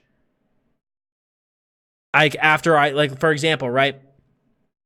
It will last for 4 seconds. So for example, let's say I'm on, the second 2, like they apply it. I don't do anything for the first second. Then on second 2, I try to attack them. Now I take some damage and my movement speed gets reduced. It sounds like there's only 2 seconds left on the skill. Okay. It sounds like there's only 2 seconds left on the skill. So does that now mean, like, does that get refreshed back to 4 seconds if I proc the first duration? If I proc the first CC, does that proc go back to 4%, or does that stay now, again, still at 2 seconds? Now, let's say I attack a third time and I get snared. Does that go back to 4 seconds left, or is that only now 1 second left? Now, also my other question, if I don't make it to the third attack to get stunned in CC break, can they just keep applying this shit to me, or am I going to get some sort of immunity to prevent that from happening? Also, which immunity does this now base off of? Is it based off of my snare and immobilization immunity, or is it based off my CC immunity? Like, I have a lot of questions about this skill, because how it exactly is going to interact with various immobile, dude, I'm speaking too fast. How Eclipse interacts with various immunities is going to determine how good or just straight up overpowered this skill is. And it doesn't sound like it can refresh. It doesn't sound like it can refresh, because it says these effects can only occur once every second. So it sounds like if someone attacks you, boom, boom, boom, they will get CC'd 3 times. Okay? But so I don't think the duration will refresh to 4 seconds. It sounds like if someone attacks you 3 times, they're going to get smacked. But if they only hit you once in that 4 seconds, then they're only going to be snared. But again, can they just reapply that to me, you know, because I didn't get CC'd, like hard CC'd, or can they not because I got snared and now it listens to my snare immunity? Like, I have a lot of questions with this, and I want to see how this works on the PTS before I get a little pissed off about it. But on the face, this does sound really, really good. This does sound really good, and again, depending on how it actually interacts with the player in practice, this could actually be really overpowered. But again, I can't make any judgments on that until we can actually test it to see how it works. Because unstable core sounds like it'd be freaking ridiculous. Solar Flare. Increase the damage of this ability in the Dark Flare morph by approximately 4%. Solar Barrage. Decrease the damage of this morph by approximately 33% per tick. So 33% per tick. So again, dot standards. Sunfire, reduce the cost of this ability. It's more to 2376 from 2700. Increase the dot damage by approximately 17% per tick, but it reduced the initial hit damage by 17%. Again, dot standards. Backlash, Purifying Light, decrease the healing per tick by 29%. Okay. I'm surprised actually to see a single target heal morph. I think Purifying Light was a single target. Oh no, I guess technically it was an AoE. So yeah. Healing standards, dot standards, hot standards, same thing. Cleansing Ritual, increase the healing per tick of this ability and its morphs by 95%. Holy crap. Increase the cost of this ability to 4860 from 4320.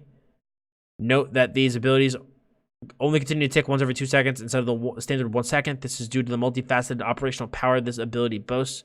Ritual Retribution, this morph no longer stands that it grants additional modifiers to damage and healing. It says deals damage for an identical coefficient of the heal. Shit, that's a pretty large healing buff there. My lord. Restoring Aura, fix an issue where the minor endurance and intellect ability were stacking with other sources. Good.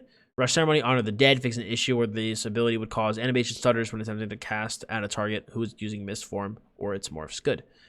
Glad to see. So yeah, again, the big thing with Templar is going to be, how does Eclipse actually work with your immunities? That is going to basically be the big thing, in my opinion, for Templar going into next patch. Warden, advanced species, reduces the damage increase from animal companions skills to 2% from 3%. So Warden damage nerfs. Feels so bad. Cries in Magden. Feral Guardian. Fix an issue where the Grizzly's attacks could become desynced or stuck after using Crushing Swipe. This ability cries... cries in Magden. Shit. This ability applies to all versions of Grizzly. This will result in higher damage per second for the Grizzly, since it will be properly perform its next action more frequently. Swarm. Increase the cost of this ability to Swarm to 2700 for 2430, and increase the damage per tick by 17%. Growing Swarm. This ability can now infect any nearby enemy from patient 0 rather than only 6 enemies. Okay. So again, more dot standards. Nature's Grasp. Decrease the heal over time in this ability and is more by approximately 24% per tick. And Bursting Vines increase the burst heal by approximately 13%. Winter's Embrace. Arctic Wind. Increase the healing over time for this ability and it's more to approximately 66%. It will now start scaling the heal at 5% of your max health per tick rather than 3%. Icy Escape. Fix an issue where the synergy was not being properly recognized by conditional bonuses such as when activating the synergy. Impaling Shards. Increase the cost of this ability to 45.36 from 35.10 and increase the damage per tick by 9%. Winter's Revenge. Decrease the damage per tick by approximately 29%. Man, dude, I feel for Magdans reading these changes, man. Magdans already bottom of the barrel for damage, and they just got another damage nerf. Like, man, they need something. They need something, man. They need some sort of love. Like, to me, reading the like damage changes to Swarm and Winter's Revenge, it just sounds like to me that it's not that they're being buffed and nerfed kind of like at like in the same way by the same amount proportionally. That's the word I'm looking for. Proportionally to the other classes, and the class needs a little bit of damage love in PvE, and I don't think that. And this could have been a way to do it. Maybe buff Swarm a little bit more, or nerf Impaling Shards a little bit less, you know. But it seems to be in line with everything else, and Advanced Species got nerfed, so gonna lose a bit of percent damage increase for Warden. So kind of stinks, but we'll see how the testing goes, and we'll see where Magdans lie in the pack. But overall, I'm a little underwhelmed with that. Weapon changes. The weapon changes are a bit spicy. Berserker Strike. This ability needs more, so will now deal damage in a 5-meter radius if the initial hit successfully hits. Note, the initial hit can still be dodged since the initial attack is not an AoE. Onslaught Morph. This morph no longer refunds the ultimate cost if you get a killing blow. Instead, it converts the physical and spell resistance into physical and spell penetration and increases the duration from 8 seconds to a maximum of 16 seconds. It also no longer ranks up in 1.1% damage per rank. Now, my understanding of this is that if it gets the killing blow, it converts physical and spell resistance into that penetration and increases the duration to 16 seconds. So, if it gets the killing blow, you gain that penetration. Because if you don't get that killing blow and you get that penetration, this shit will be so overpowered. So, hopefully, I am reading this correctly. Because Onslaught will either be the most overpowered skill on the face of the planet or a very situational skill, which is how it should be. Okay? So hopefully I'm reading that correctly. Kind of stinks that the ultimate cost will no longer be refunded. I know a couple people who'll be a little bit upset about that. I always thought that was a really unique thing about Onslaught, so I'm a little sad to see that go. But assuming that it is on KB, you still are going to get some pretty nice power increase. Like if you do like insta-gib somebody, right, even if they are a squishier target, let's say they only have like 11k resist. Getting 11k penetration is a lot, so you will be dealing a shit ton of damage to other enemies you are attacking. So in that regards, it is pretty interesting. But hopefully that is how it works and not just like, oh, if you smack somebody with this, you now get 30,000 penetration, you know? Like, even though they didn't die and they have to literally run away from you for 16 seconds. So hopefully we are reading that correctly and that is how it works. The Carved Morph got its dot reduced by 9%. Again, dot standards. Critical Rush got buffed by 10%, so it will deal 50% increased damage. Stampede no longer snares. Instead, it now crushes the earth beneath you upon reaching your target, causing an AoE damage to happen every second for 8-second duration. So it puts an AoE dot on the ground when you get to your opponent. Okay, that's interesting. Executioner got a 50% buff. Ooh, oh boy. So Executioner will now scale up to 400% from 350%. So you'll be seeing Reverse Slice, or excuse me, Executioner will now deal more damage. I think this is good. I always thought that Reverse Slice was by far the superior choice between Reverse Slice and Executioner. So it's good to see that Executioner will now truly be for single target executes, while Reverse Slice is still for that AoE cleave. So I think that's an appropriate change. Heavy weapons, so the Axe Bleed will now tick every 2 seconds and has its total damage increased by 24%. Again, dot standards. Here's where I begin to get a little bit into the problem. Momentum. Reduce the duration of this ability and morphs to 20 seconds from 30 seconds. Reduce the cost to 3780 from 4050. This ability and its morphs will no longer apply a heal over time to you, but will instead grant major evasion for the duration of the major brutality. Forward momentum will now continue to reducing costs as the ability ranks up. Rally will still keep its heal, increase the baseline heal from this ability by 100%, but reduce the maximum scaling bonus to 300% from 564%. So, Rally will not heal nearly as much, and it needs to go to the full 20% in order to get any healing at all. Now, the thing that kind of stinks about this, or like the kind of like the place I get stuck with, is how this is going to interact with the new shuffle. So it almost seems like if you have brutality in your kit, like in your class kit and your medium, shuffle will, I think, be the better of the two choices.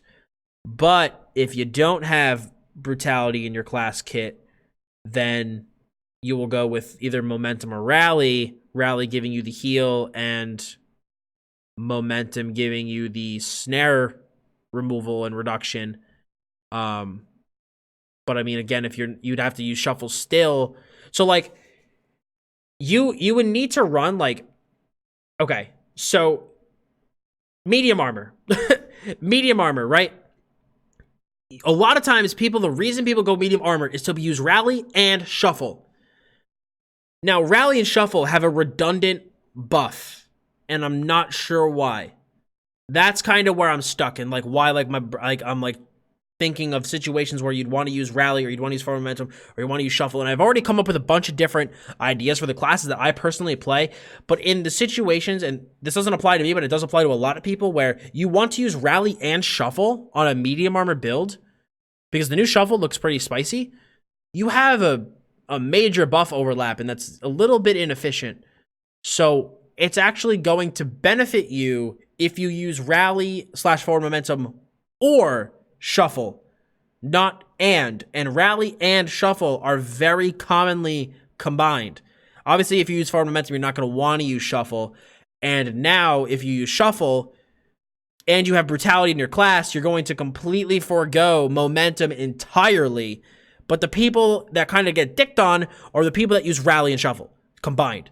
So those are the people that kind of get the shaft from this change. So yeah, not a big fan of this as a first impression. Again, we're going to kind of have to see how the chips fall as the testing comes to the PTS, but at the first glance, I am not the biggest fan of this change. I really am going to miss that hot, and the major evasion to me seems a very weird major buff of choice at first glance. Again, I could be missing something maybe, but this really, I think, negatively affects those who choose to use rally and shuffle at the same time, and I think that will be a very inefficient now combo to use, and that you're going to probably not be able to do that anymore, or not want to do that anymore, just because it isn't as efficient, because you will have those overlapping major buffs. But again, we'll have to see. Again, these are just my first impressions, my first initial thoughts of just reading this, so we'll have to see as we get more into the testing.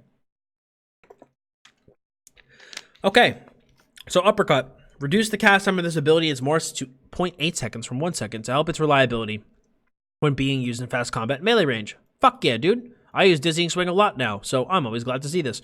And we reduce the base cost to 2,700 from 3,240 and increase the damage by approximately 9%. Poggers my doggers.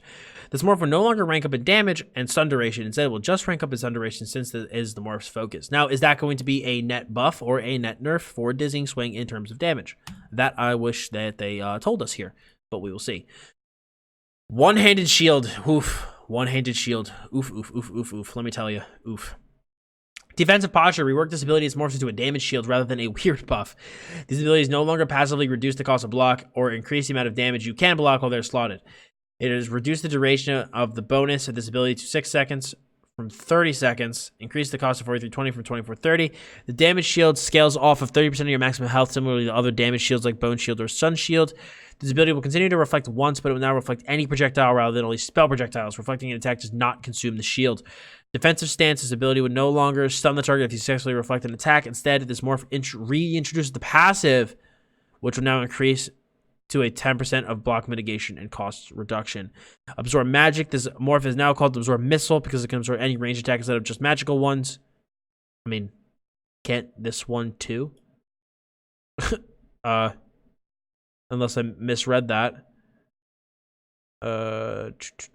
This ability will continue to reflect once, but okay, maybe. Oh yeah, okay, no, I got it. Absorb Missile. No, I understand. Because yes, the base ability will do it, but they just changed the name because this main name makes no sense anymore. Reduces the damage of the shield size to 30%, 50%,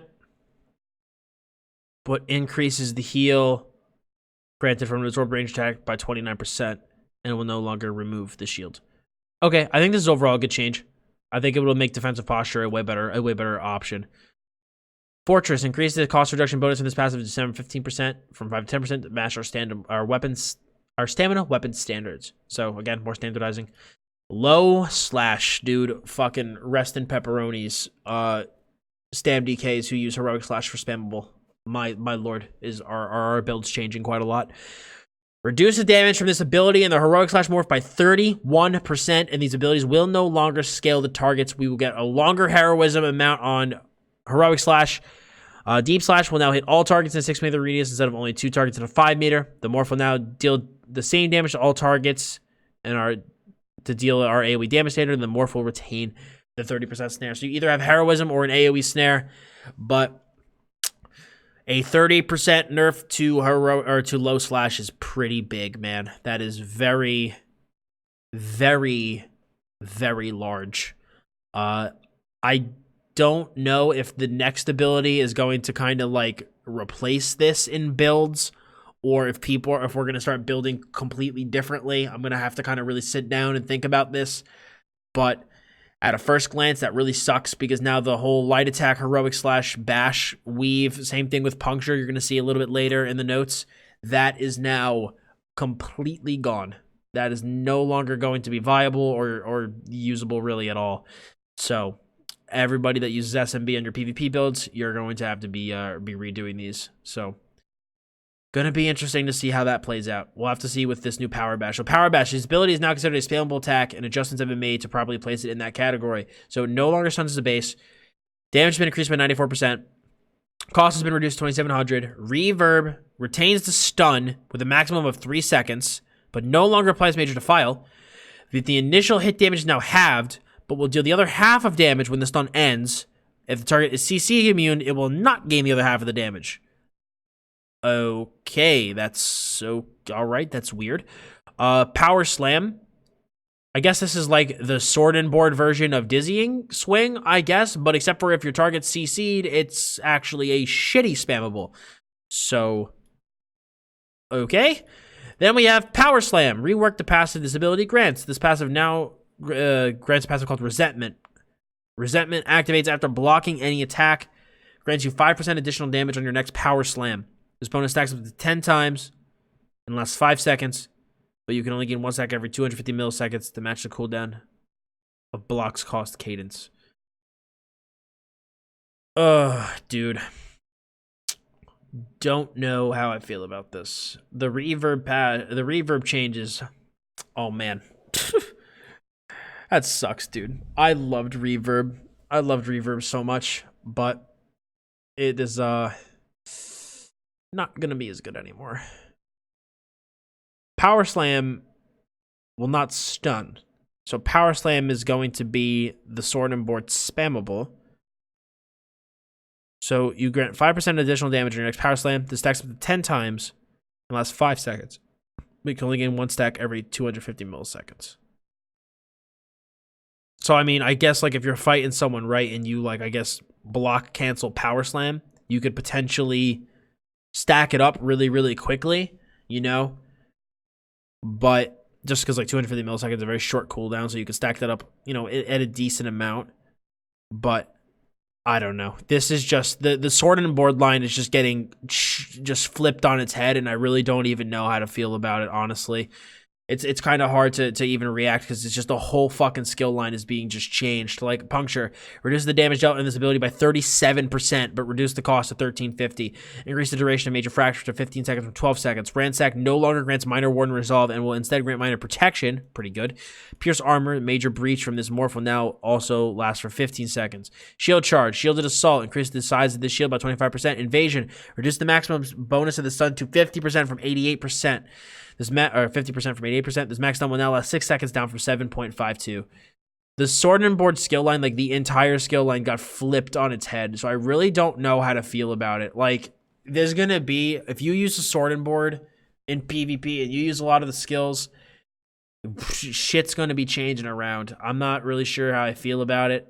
I do in some areas think that sword and board builds being able to deal incredible amount of damage was not necessarily fair, because sword and board does make you incredibly tanky, and being able to weave in a crazy amount of damage was not healthy. But there's so much change here, like literally almost every skill I think has received a change, that I don't really know how I feel about it. And so I kind of want to wait to see when we get to the PTS and when we start testing. Like, I'll make like my judgments there, because there's just so much change here that it's kind of hard to see, at least at a glance, how these are all going to affect each other. Like, again, the defensive posture change I think is good. The shield charge change I think is good. But puncture, reverb, and puncture, power bash, and low slash, to kind of see how this is going to affect building and how it's going to affect the various ways that we build our characters and try to assemble things. I want to wait until I have like my hands on the skills before I personally pass a judgment on them. But let me know what you guys think down below. I know some people are happy about these changes and some people are very not. So I'm interested to hear what you guys think. Dual wield blade cloak has shifted into our AoE dot category rather than focus on being a buff first. Good to see that. Decrease the duration to 8 seconds from 15 seconds. But thankfully, we reduced the cost. I don't know if that's enough of a cost reduction to warrant the duration being cut in half, but we'll have to see. Decrease the damage per tick by approximately 5%, but the tick frequency is increased to 2 seconds from 3 seconds. Okay, that's good. Quick cloak. On top of granting major extension for 4 seconds, this morph also extends the duration to 10 seconds, which ranks up to 12. Okay, that's nice. Again, still slightly shorter than the old duration, but still not too bad. Deadly Cloak. This morph no longer deals increased damage per tick, but instead deals damage every second, so the dot will tick way more frequently. It's going to be interesting to see how sustain is with this, being that the cost was, or the duration was basically sliced in half, and the cost reduction was only like about 500. So it'll be interesting to see how sustain is with using Blade Cloak.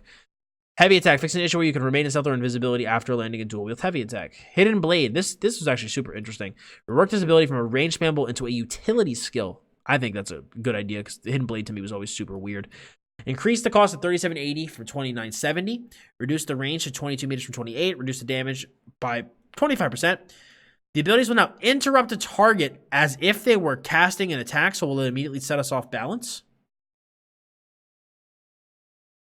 Okay, that's a little weird. So it's like a minor stun, I think. This ability no longer applies major brutality. Instead, enemies are marked, and light or heavy attacks on a marked target while dual wielding will grant you major brutality for 30 seconds. Okay. This ability no longer deals increased damage per bounce, but can interrupt any target hit. Oh, well, okay, these abilities will now interrupt the target if they were casting an attack. I read that as if they were casting an attack. I was like, that's fucking weird. Okay, these abilities will now interrupt the target if they were casting an attack. Okay, good utility. Flying Blade. This morph will now allow you to reactivate the ability free of cost on a marked target, which causes you to jump to the target and gain major brutality for 30 seconds. This ability is off the global cooldown. This shit is so badass, dude. I read Flying Blade and just think that this is super, super cool. Like, this is a really cool skill, and I can't wait to see how it is in practice. Like, dual wield getting a gap closer, I'm about it, man. I think it's really, really cool. So I can't wait to see how this plays out in practice. And the major brutality on top of that too. Dual wield's gonna be mighty spicy next patch, my friends. I'm interested to see how this plays. Lacerate. Increase the damage of this ability and Ren morph to 8x8 from 8x7. Fix an issue where the heal from this ability could critically strike. Thriving Chaos. Reduce the base damage done per target to 3% from 5%. This morph no longer increases in damage per rank on the dot, but instead increases the damage done bonus per target hit. This morph also converts the attack into a conal, which covers a much larger area. I mean, as far as I'm concerned, as long as this can continue, as far as I know, this can be purged. And as long as that is the case, I don't know if this skill will ever be that great. Twin Blade and Blunt, the axe bleed from this passive now ticks every second as opposed to every 2 seconds. Increases total damage by 24%, again, dot standards. Twin Slashes increases damage over time, and this ability is morphed by 37%, again, dot standards. Poison Arrow, increase the cost of 2,700 from 2,430. Decrease the initial hit damage by 17%. Increase the dot by 78%, again, dot standards. Venom Arrow, this ability now brings up a cost reduction rather than 1.1% damage. Final base cost being 2,430. Poison Injection reduced the total execute multiplier of this nerf to 100% from 260%. So I guess that is to make up for the massive increase to the base dot, like the massive increase to the base dot. So we're going to lose that execute modifier a bit, which I think is okay. Rapid Fire, increase the channel time of this ability in the Toxic Barrage morph by approximately 11%. Reduce the channel time to 4 seconds. The channel damage from this ability and the Toxic Barrage morph by 11%. But reduce the damage to 4 seconds to 4.1 seconds. Oh no. Oh no. Remove the delay on Toxic Barrage and reduce the damage of the dot by approximately 6%, so it properly deals half the damage of the channeled attack. Dude. Oh no. Rapid Fire being buffed. Oh no. Ballista, reduce the damage. Or excuse me, reduce the duration of the turret to 5 seconds from 5.5 and fix the issue where it was double dipping in rank progression. This result in a minor damage decrease. Okay, that's good. I was gonna say, if that was also super buffed, oh no. Bow just being more powerful. Oh no. Anyway, Scattershot. This ability is now part of the utility category, with the below changes to affect all 3 versions of the ability. Increase the cost to 3780 for 2970. Reduce the damage by approximately 10%. Reduce the range to 22 meters. Increase the knockback to 8 meters from 5. Magnum no longer knocks back the caster and instead deals 20% more damage than the other morph and reduces the cost to 3510. Draining Shot, the heal from this ability will now trigger upon dealing damage. Good, I would like that way more, rather than when the target is knocked back, and decrease the heal by approximately 20%. Okay, I think that's fair. All fair changes to the skill. Snipe, increase the damage of this ability by approximately 9%. Not sure how I feel about snipe buffs, but we'll have to see in practice how that actually plays out. Volley, this ability needs morphs now deal damage every second rather than every half second and increase the damage per tick by 11%. This will result in an overall damage loss. Reduce the base cost to 2808 from 3510. The range on all morphs is 28 meters. Arrow Barrage no longer extends the duration but increases the damage per tick by 20%. Endless Hail no longer grants cost reduction but now lasts 9 seconds and ranks to 12 seconds rather than gaining 1.1% damage per rank. So it's either more damage or longer duration. So what's gonna... Oh, okay, so I guess we're gonna have to see which one of these morphs ends up being more damage when we test. So we'll see if maybe Arrow Barrage will take over Endless Hail next patch as your go-to ground AoE for bow. So we'll have to compare these two and see what the damage is looking like, but... Okay, so it seems like this is more bursty, and this hopefully is going to be a better dot over a longer period. But we'll have to see how these two skills interact on the PTS. Destruction Staff, Touch, does not redesign this ability and is more to function as a dot rather than a utility skill. Reduce the base cost to 2,700 from 4K. Reduce the initial hit damage by approximately 17%, but increase the dot by approximately 167% per tick. This ability no longer grants additional bonuses depending on the staff you are using. This ability now gains 1.1% damage and rank for the entire ability. Reduce the range to 15 meters from 17 meters. Reach now retains the unique functionality for each element staff type you choose, but no longer deals a dot. Clench will still stun and knock back. Frost Clench will immobilize, and Shock converts the attack into an AoE explosion and deals an AoE damage standard. Feels bad again for Magdans who wanted to use the Shock staff for the stun and still gain the Shock passives. Again, that kind of sucks. Destructive Reach is morph will increase the range to 28 meters and reduce the cost to 2430 at rank 4. So hopefully, though, I think obviously that Destructive Reach will still do damage based off of its element type, but interesting to see a single target dot come to the Destruction Staff skill line. Very interesting to see. So you could either choose stun option at the short range or a dot option at a long range. Okay. I mean, at first glance, I don't think that's too bad. I don't overly like the fact that I wish that on reach they kind of kept it the way it was, with shock still being the stun, you know, instead of making it just on flame. You know, I would have liked it if they kept that on shock, but overall, I don't think it's the worst change in the world. It's interesting. Again, I want to see how it plays and how it's testing. But overall, this part of it I definitely don't like. Force shock. Increase the damage of this ability and its force by 11%. Increase the chance to apply almost status effect by 10% per hit from 3% since each hit is a direct damage. Crushing shock. This ability no longer ranks up a damage, but instead decreases the cost down to 2430 at rank 4, which is good because crushing shock was always utility. Force pulse. This morph no longer ranks up a damage at the initial hit, but instead ranks up the cleave damage it deals. Also increases the damage of the cleave attack by approximately 172%. Well, alrighty then. Will be interesting to see how Force Pulse is going to be worked into people's builds. Pulsar. Reduce the duration of the minor mangle of this ability to 7 seconds from 30, which ranks up to 10. The morph now also increases the chance of applying elemental status effect to 15% instead of at the base 5. Okay, so changes to Pulsar. Wall of Elements. Increases the duration of this ability and its morphs to 8 seconds from 6. These abilities will now rank up in damage per rank rather than cost reduction. Decrease the cost to 38,000 from 3,500. Decrease the damage per tick by 33%. Again, dot standards. Elemental Blockade. Increase the duration for this ability to 9 seconds from 8 seconds, which ranks up to 12 seconds, and they can no longer reduce in cost per rank. Unstable Wall of Elements is morph will no longer reduce in cost per rank, but increase the explosion damage and increase the damage of this explosion by 94%. Fix an issue where the final tick was being consumed by the explosion. So again, it kind of seems like Wall of Elements and Elemental Blockade are kind of getting the exact same treatment that Endless Hail and Arrow Barrage are getting. So it will be interesting to see which will be everyone's go-to next patch, and I will definitely be seeing people test out both, and I personally will be testing out both myself. Restoration Staff. Blessing of Protection. Reduces the cost of this ability and its morphs to 3510 from 3780. Increase the healing of these abilities by 10%.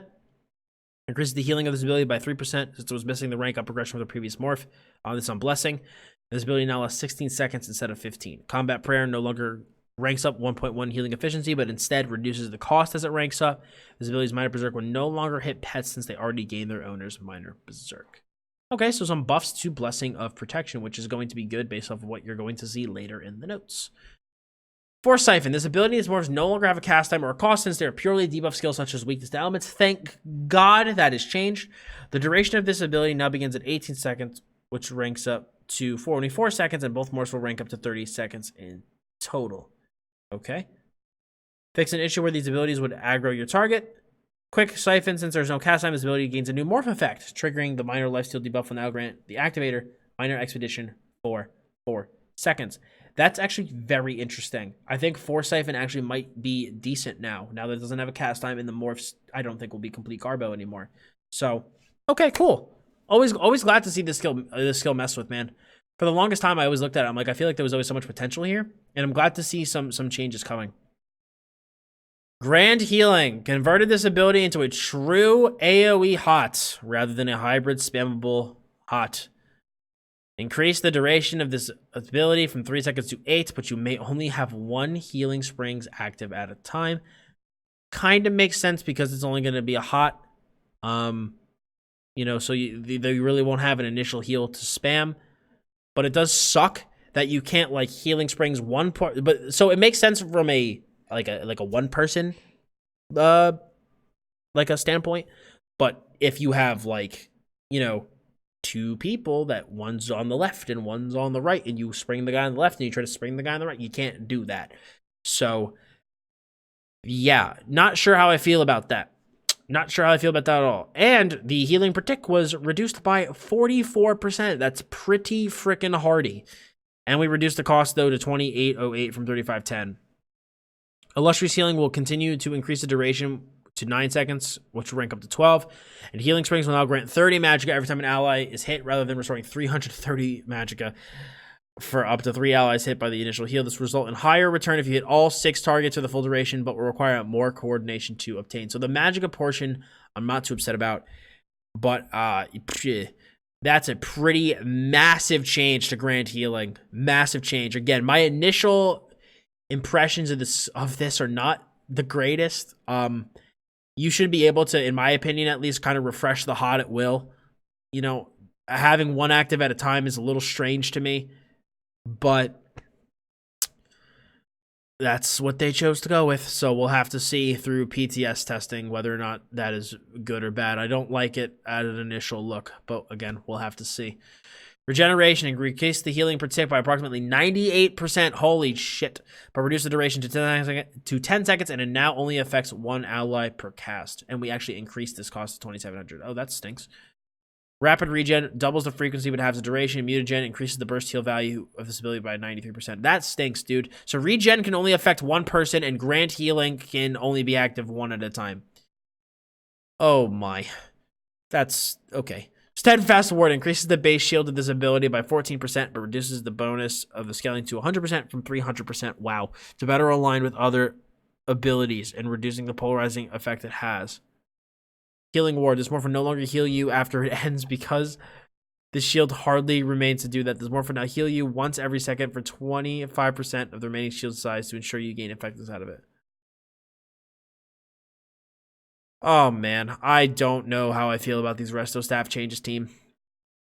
I don't know how I feel about these. Overall, I'm actually outside of Force Siphon. Blessing of Protection, good. Force Siphon, good. I don't really know how I feel about these three skills getting changed. I don't really like these. This morph will no longer heal you after the shield ends because the shield hardly remains to do that. This morph will now heal you once every second, 25% of the remaining shield size. So, okay, so I guess for the last 25%, you're going to get some healing. But still, like, Healing Ward was already riding the struggle bus, and to, like, nerf that scaling down really hard, like, I don't know. That seems, I mean, I guess it would make sense. I mean, not really, because outside of the BRP resto, at least from PvP perspective, outside of the BRP resto, the skill wasn't, like, that great. But with the BRP resto, it was good. So I still don't know, man. I don't know. We're gonna these three skills are like going to be we have to test category to see how they actually are affected. Again, initial impressions, I'm not a fan of these changes, but again, we'll have to see in practice how they actually play out. That's like kind of like the summary of a lot of the changes in these notes for me. It's like some of them, at least, it's like, okay, I don't like this at initially looking at it, or I'm not sure. We're going to have to test it and see. And that's what you guys were seeing when I was talking about, like, the way, fucking an hour and 45 minutes ago. There's so many freaking changes in these patch notes. It's so hard to see how it's all going to affect each other. But we'll have to see when the PTS is live tomorrow. Light armor, annulment. Reduce the shield, reduce the size of the shield by 9%. Harness magic no longer returns 3% of your max magic when absorbing spell attacks. Instead, it restores 5% of the ability's cost whenever it absorbs any damage. Note, this is value continues to increase per piece of light armor and can still only occur up to 3 times per cast.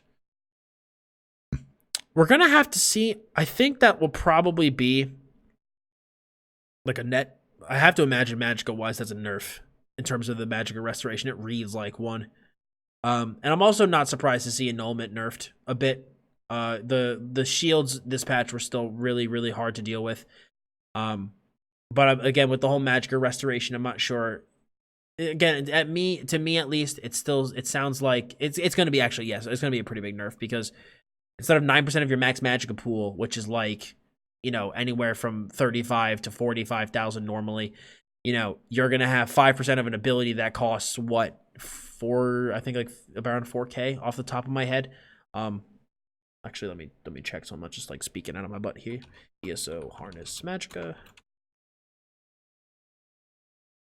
Okay, no, I was wrong. 4,600. Okay. At least to me, that sounds like it's gonna be a pretty big nerf. So, I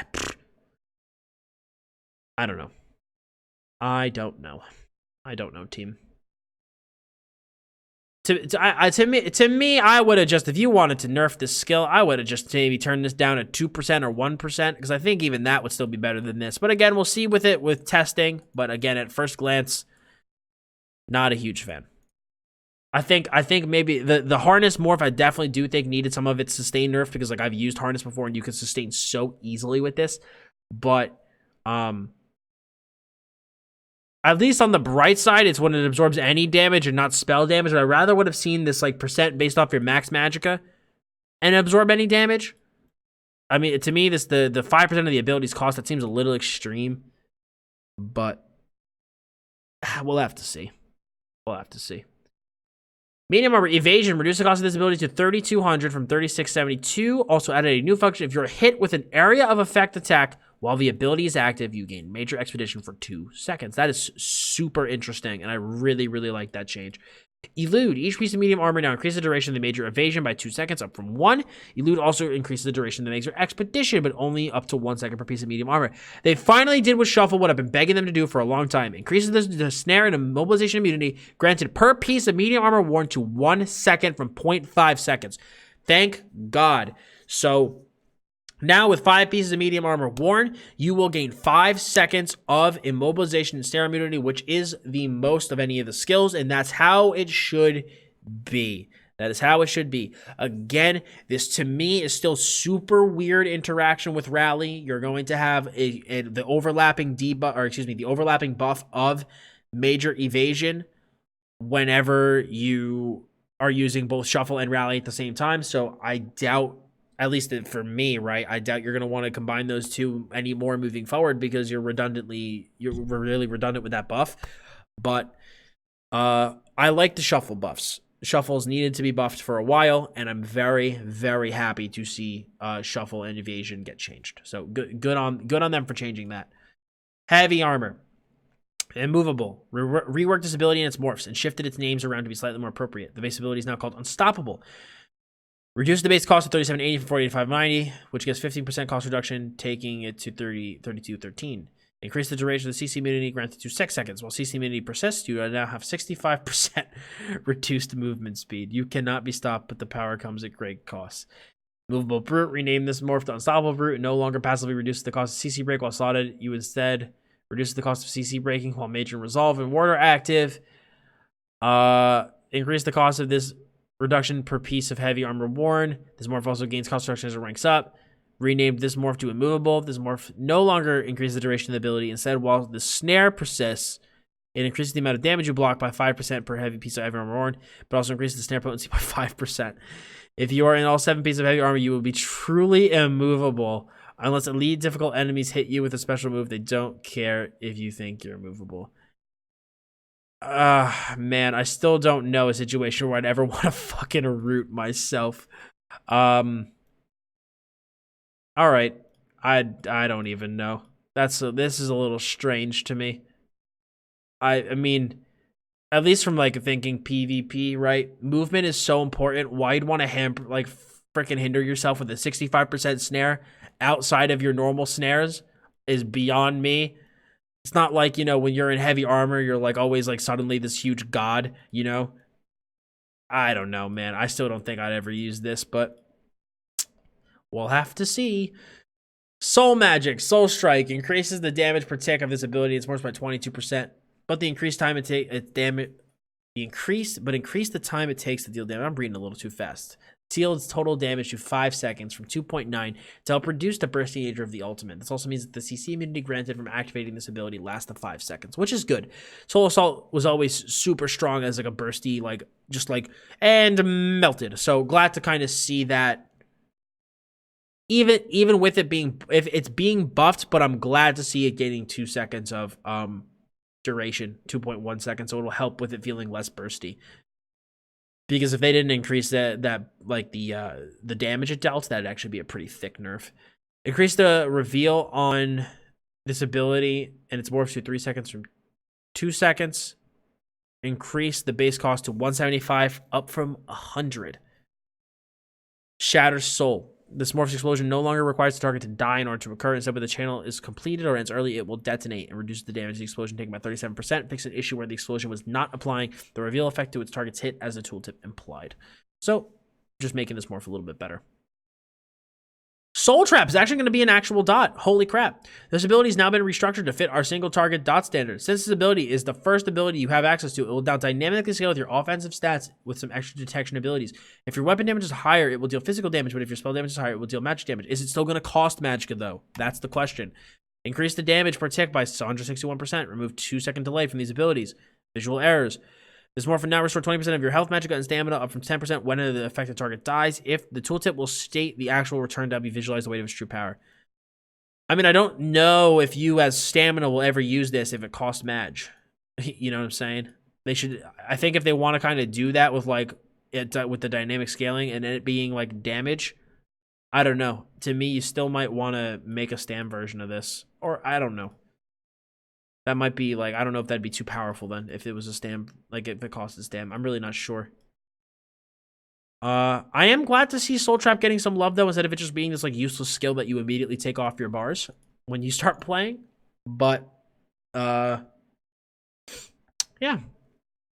Gonna be interested to see what happens with Soul Trap. Vampire, Bat Swarm. Reduce the cost of his ultimate to 250 from 275. Increase the duration to 7 seconds. Increase the damage dealt from the bats by 20% per tick. Devouring Swarm. Increase the base cost to 250. The heal from this ability has been brought into our standards, which will result in no real set percent change in power, due to the previous versions having several issues with scaling. The weapon damage scaling of this ability was approximately 800% weaker than the spell damage scaling, while the stamina scaling was 1500% weaker than the magicka scaling. The heal will now scale for half the damage's base coefficient. Okay, so I guess they're just changing the way it scales, but it will be roughly the same. Clouding Swarm again is now up to 250. Reduce the damage of the Clouding Swarm's activate materialize by 6%. I don't know about that. Clouding Swarm's damage over time will no longer rank up in damage as the materialize already did. Note that due to the increase in damage of the base ability, materialize will also be able to be activated 2 additional times. Oh. Okay. Well, that's good. I was gonna say, if you're just gonna like nerf this, like that kind of sucks. It's not like everyone's out there like Clouding Swarm so OP. But okay, at least they gave it something. Drain Essence. Remove the 1-second delay on this ability and its morphs before it deals damage. The channel from this ability can no longer be dodged. Reduce the damage per tick by 11%, but the additional tick it now deals results in an increase in damage by 89%. Wow. This ability and its morphs now heal for 15% of your missing health per tick, down from 20 to retain 60% of your missing health over 3 seconds. I think that's reasonable. Accelerating Drain increases the frequency of the damage and healing this ability deals, resulting in 1 extra tick of damage and healing. Mist Form. Reduce the base cost of this ability. It's morphs to 5130 from 5940. Ooh, Mist Form getting a cost reduction. That's pretty nice. This ability now lasts 4 seconds as a base. This ability now brings them in cost reduction, taking the base cost reduction to 4860 at rank 4. Elusive Mist. Fix an issue where the major exposition of this ability would persist even after casting the channeled effect. So you can't cancel this anymore, which kind of blows. Baleful Mist. This ability no longer ranks up a cost reduction, but instead gains 1.1% damage per rank. Increase the frequency of the damage to 0.5 seconds from 1 second, but decrease the damage of the dot by approximately 30% per tick. No one will still use this. People are still going to be using Elusive, even with not being able to cancel the expedition anymore. Werewolf. Got a bunch of changes. Increase the cost of this ability and its morphs of Hersine's bounty by 25%. Reduce the healing to 37.5% of the max health, down from 45%, which is 25% stronger than the standard 30%. Rage will increase the duration of the brutality to 30 seconds from 20 per seconds, and Fortitude is now 25% stronger in heal potency compared to the base, which will result in an approximate 16% reduction in healing compared to the previous value. I think that's pretty reasonable. Honestly, I think that's pretty reasonable. Infectious Claws. Increase the cost of this ability to 3442 from 3240, so not much of an increase. Increase the damage of the initial hit by 25%, but reduces the dot by 11%. Again, dot standards. Piercing Howl. Reduce the cost of this ability to 2869 from 3510 and reduces the damage dealt by 14%. Howl of Agony. This morph no longer ranks up at 1.1% damage, but increases the damage target on feet. Hold on, I'm beginning to get tired. These notes are so long. This morph no longer ranks up in damage, but instead increases the damage dealt on a fear target up to 33%. That's pretty large. Which is good, I think, though. It's like you're comboing your skills. You should get a good bit of benefit from that. Pounce. Decrease the base cost of this ability to 4k from about 4k, so like barely any change. The AoE damage out from this morph does the same damage as the initial hit. Roar. Increase the cost of this ability to 4300. Reduce the radius to 6 meters from 8. Increase the duration of the fear to 4 seconds or 3.3 seconds. At rank 4, all morphs now last 4 seconds in duration. Deafening Roar. This ability now properly applies major fracture to up to 6 enemies, regardless if they were feared or not. Good. Ferocious Roar. This ability now ranks up in cost reduction rather than fear duration, and the final cost is now 4k. Werewolf transformation itself. Reduce the damage dealt by your light attacks and heavy attacks with this ability and morphs by approximately 17%. Increases the range of the light attacks to 7 meters from 5 meters and the heavy attacks to 10 from 7. This was done to help preserve the same distance from standard forms since your character size increase is not applying to the range of your abilities, causing your attacks to appear as if they lost range. Okay, that's good. This ability in the pack leader morph no longer apply a bleed to enemies hit with light attacks or deal damage with area damage with heavy attacks, excuse me. The dire wolves can no longer be targeted or die. Reduce the damage of the dire wolves Nash by 70% and decrease the frequency of its attack speed to 2 seconds from 1 second. But Nash does apply minor maim for 4 seconds. Reduces the damage of the lunge attack by 60%. Lunge will now be cast every 10 seconds rather than have 25% chance every 3 seconds. Lunge will now snare enemies hit by 30%. The dire wolves now return to your side if you travel far enough away from them since they are lost and confused with the lead of the pack. Werewolf Berserk, increase the damage of the bleed from your light attacks by 25%. Okay, so let me read this developer comment. The werewolf morphs were initially designed to have pack leader emphasized on utility, while Berserker was meant to be the offensive and raw damage choice. Due to the direwolf's damage and attack speed, Berserker was constantly eclipsed, and pack leader wasn't providing much utility other than causing your target complications for your enemies. Now, pack leader allows your doggos to enfeeble your foes, while Berserker lets you rip and tear. Okay.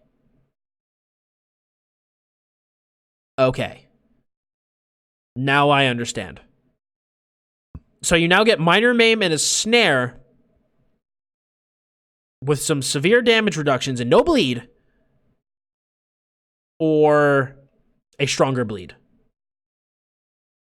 But still, the Berserker bleed going up by 25% is pretty significant, but makes sense because bleeds now are reduced in damage by resistance. But I mean, taking the bleed away from pack leader and nerfing the damage is not even by a little bit, by a lot. I don't know how hard that's going to hit pack leader. That is going to definitely need to be tested because at first glance, well, yeah, I mean, shit, maim and snare, super nice, great stuff. But 60% damage reduction, 70% damage reduction, that is large. That is a lot. So, I mean, I do understand this developer comment, and I completely agree with it. I always use pack leader whenever I played werewolf, but to me, 70%, 60%, that at least the numbers look huge on paper. That's what I'm trying to say. The numbers look big on paper. So I think we're gonna really need to test it to see what the DPS loss actually feels like, you know? Because like to me, these seem a little extreme. But, again, because, like, not only did they reduce it by 70%, they decreased the frequency, you know? So, we're gonna have to see in testing how bad this actually feels. Fighters Guild. Fix an issue where Balrog and hulking werewolves are not being considered werewolves for the Fighters Guild bonuses. Circle of Protection. Reduce the cost of this ability and morphs by 30 to 3,900 from 7,900. Holy shit. Fixed an issue with this ability. It's morphs where you cannot gain minor protection from this ability if you had minor endurance active prior to entering the area. Turn Undead. This morph is now called Turn Evil and fears any enemy in the area. Okay. This morph no longer reduces the cost of your roll dodge while in. Instead, it heals 6 friendly targets in the area every half second. Huh. So, stamina AoE fear. That is interesting. Okay. That is interesting. And you still gain these nice bonuses. Oh, shit. Okay, I see you. I see you, Circle of Protection. Going to be interesting to test that out. Oh, Dawnbreaker. Losing its cancel. Feels so bad. This ability's morphs now all have a minor cast time to match their animation of slamming down the glorious Dawnbreaker. Canceling the ultimate will not consume the resources. This could not be bashed or interrupted. Please fix the cone on this shit, though. God damn, dude. Please fix the cone. The dot got a bit of a buff. All right. This ability its morphs no longer have a 6-person target cap since the total area is smaller than other ultimates such as Dragon Leak or Permafrost. Thank you so much. This morph no longer passively increases your weapon damage by 5% for slotting, flawless. Instead, it now grants you 300 weapon damage for 14 seconds, which ranks up to 20 seconds at rank 4. This morph now no longer increases in damage. I don't know if you're ever going to slot this now. D-Boss, this morph will now properly gain 20% damage increase, which will result in about a 1% damage loss. Because I guess this wasn't scaling properly. So, I don't know now if Flawless Dawnbreaker is really going to be worth using on the front bar anymore. Because if you think about, like, for the classes that did use it, because, like, again, you have, like, you know, people like Stamdens used Bear, other classes use their class ultimates, but for the most part, Flawless Dawnbreaker was your standard front bar. Like, I mean, actually, outside of Warden Bear, most people use that Flawless Dawnbreaker on the front bar to gain that additional weapon damage. And Flawless Dawnbreaker, when you actually use it, is pretty weak. And I don't know now if it, you know, is it going to be worth using a weaker ultimate to gain the 300 weapon damage for 20 seconds? Will that net more damage than if I was to drop my Atrodonk? If I was to drop my Colossus, if I was to use another ultimate, Ballista, which just got a buff, you know? Is it going to be worth now using Flawless Dawnbreaker for that 300 weapon damage, you know? As opposed to an ult that'll hit way harder. So that is interesting. Don't know how I feel about this. This is another one, again, gonna have to test it to see how it really feels and how the numbers kind of work out. Expert Hunter. Evil Hunter. Fix an issue where this ability costs more than its original form. This morph no longer grants 25% reduced stamina cost of Fighters Guild abilities. Instead, it grants 25% additional damage dealt with non-Fighters Guild abilities. Oh shit. That's pretty sweet. That's actually pretty fucking cool. I really like that change. I really like that. Camo Hunter. This ability will no longer cost more than its base form. It no longer grants minor berserk from successful sneak attacks. Instead, it now grants minor berserk from dealing critical damage from an enemy's flank. Decrease the duration of minor berserk to 5 seconds from 10 seconds. I'm really glad they changed Evil Hunter and Camo Hunter. They always felt so underwhelming compared to Inner Light, and I'm so glad to see them get really unique and nice changes. Good stuff. Silver Bolts has now been put in our spammable category and will now be balanced as such. Increase the damage dealt by approximately 12.5%. Reduce the cost to 2,700. No longer snares. Spin them crossbows XD. Silver Shards will now hit all nearby enemies to your original target instead of having a cap. The AoE damage now is 25% weaker than the initial hit instead of 50%, and the AoE damage now ranks up in 1% per strength. Silver Bolts decrease the damage dealt by approximately 25%. Increase the cost of 3780 from 3510. Reduce the damage of the snare potency to 30%. These changes will allow the ability to perform much closer to other gap closer or creator abilities. Okay, good stuff. Silver Shard's going to be very interesting. Trap Beast. Increases the duration of the damage over time from this ability and is lightweight beast trap to 10 seconds from 6. The minor force will now properly line up with the duration rather than being 2 seconds longer. Reduce the duration, the damage per tick by 6% and reduce the duration of all the immobilized on the morphs to 2 seconds. Reduce the base cost of 3240 from 3780. Lightweight will no longer rank up the dot damage, but instead reduce the cost as it ranks up to 2970 at rank 4. Rearming Beast Trap is now Barbed Trap. This morph no longer places a new trap in the area after the original duration ends, but instead increases the duration of the dot applied up to 18 seconds at rank 4. The damage per tick has increased by approximately 33% since it was lower than the base morph.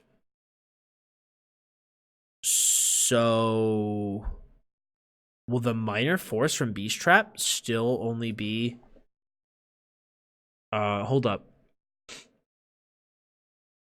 The minor force will now properly line up with the duration rather than being 2 seconds longer. So you're still only going to get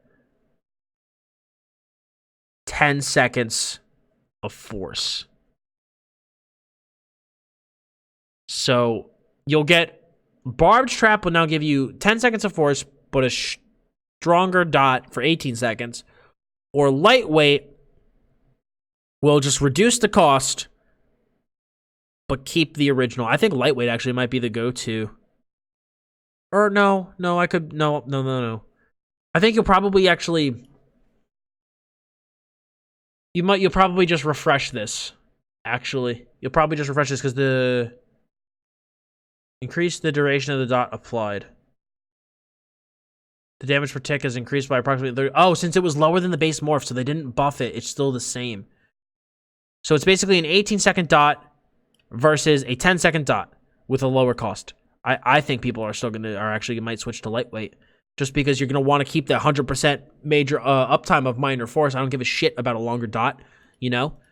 So I think actually this might be the go-to pretty soon. Again, we're going to have to see how this all works out. Mage's Guild Entropy, redesign this ability. I'm like getting exhausted, dude. These patch notes are so freaking long. Redesign this ability as morphs to operate as a dot rather than a strange hot dot buff hybrid it previously was. Damn right. Increase the cost of this ability to 3k from 1620. That's quite the cost increase. Entropy and degeneration no longer heal over time. Increase the duration from the damage in all morphs by 220%. I'm glad Entropy was always super weak as a dot, so I'm glad to see it buffed. Decrease the duration to 10 seconds from 12 seconds. Major Sorcery does still remain at 20 seconds, though, and fix an issue with the Major Sorcery is not increasing in duration with the Everlasting Magic passive. Structured Entropy no longer grants max health for slotting, and instead will now heal you every 2 seconds for 10 seconds. Degen, this morph no longer has a 15% chance to heal you when you deal light or heavy attack damage to the target. Instead, it will return Magicka when dealing light or heavy attack damage to the target while the dot persists. Also reduce the cost of this ability as it ranks up down to 2,700. Wow. So you can choose, do I need sustain or do I need healing? I like this. I like this a lot. Good stuff. I think this definitely makes the choices a lot more interesting, and you have to kind of think about them a little bit more. Equilibrium, balance. The major Warden Resolve will now begin their duration at 22 seconds instead of 20 seconds. At rank 4 with 2 points, committed to Everlasting Magic, the durations will be a glorious 30 seconds rather than the unsightly 27.6. Spell Symmetry, increase the cost reduction from this ability granted to 33% from 28 per second on rank 4. So just some cost reduction changes as well as a nice smoothing out of the duration instead of it being fucking 27.6 seconds. Fire Rune. Increase the damage of this ability and morphs by 25% for the initial hit. Reduce the base cost of 3240 to 40,000 from 4,050. Scaling Rune. Increase the damage over time of this morph by 115% per tick. Volcanic. This morph no longer increases the duration of the stun as the ability ranks up, but it reduces the cost. Good to see some changes to the runes. They were kind of useless. IMO, so I'm glad to see some changes there. Meteor. Remove the 6-person target cap from this ability and its morph since it covers a small area than the regular AoE standard ultimates. Reduce the damage over time from this ability by 13% per tick, but increase the duration so it will end on a beautiful whole number when you have 2 points in Everlasting Magic. Fix an issue where this ability and its morph would fail to deal damage if your character died after casting it. Ice Comet. This morph will no longer ring up its snare duration on the targets hit by the initial hit, but will increase in total damage dealt by 1% per rank. The 10% damage increase of this ability now applies to the dot as well. So, Ice Comet getting a little bit of a buff. Or technically, like, it's going to be like a net nerf because the dot got nerfed. So, person cap removed from Meteor, but overall dot nerf on Meteor. I guess, again, dot standard with all this stuff. The patch dot's in. I need to take another sip of water, man. We've been going for 2 hours and almost 15 minutes, man. Oh, excuse me. Sigic Order. Meditate. Slightly reduce the healing and resource return from this ability and morphs to land on a whole number. Introspection. Increase the healing of this ability by 5%. Okay. That's fine. I think Introspection needed a little bit of a love. Deep Thoughts was, in my opinion, just like infinitely better. So, good to see a little bit of a change there. Undaunted Blood Altar. This ability and morphs no longer have a cast time. Ah! It now costs health rather than magicka. Very interesting. I like that. Blood Altar. Health cost. Interesting. Overflowing Altar. This ability no longer attempts and fails to rank up in the healing synergy provided, and it now instead reduces in cost as it ranks up.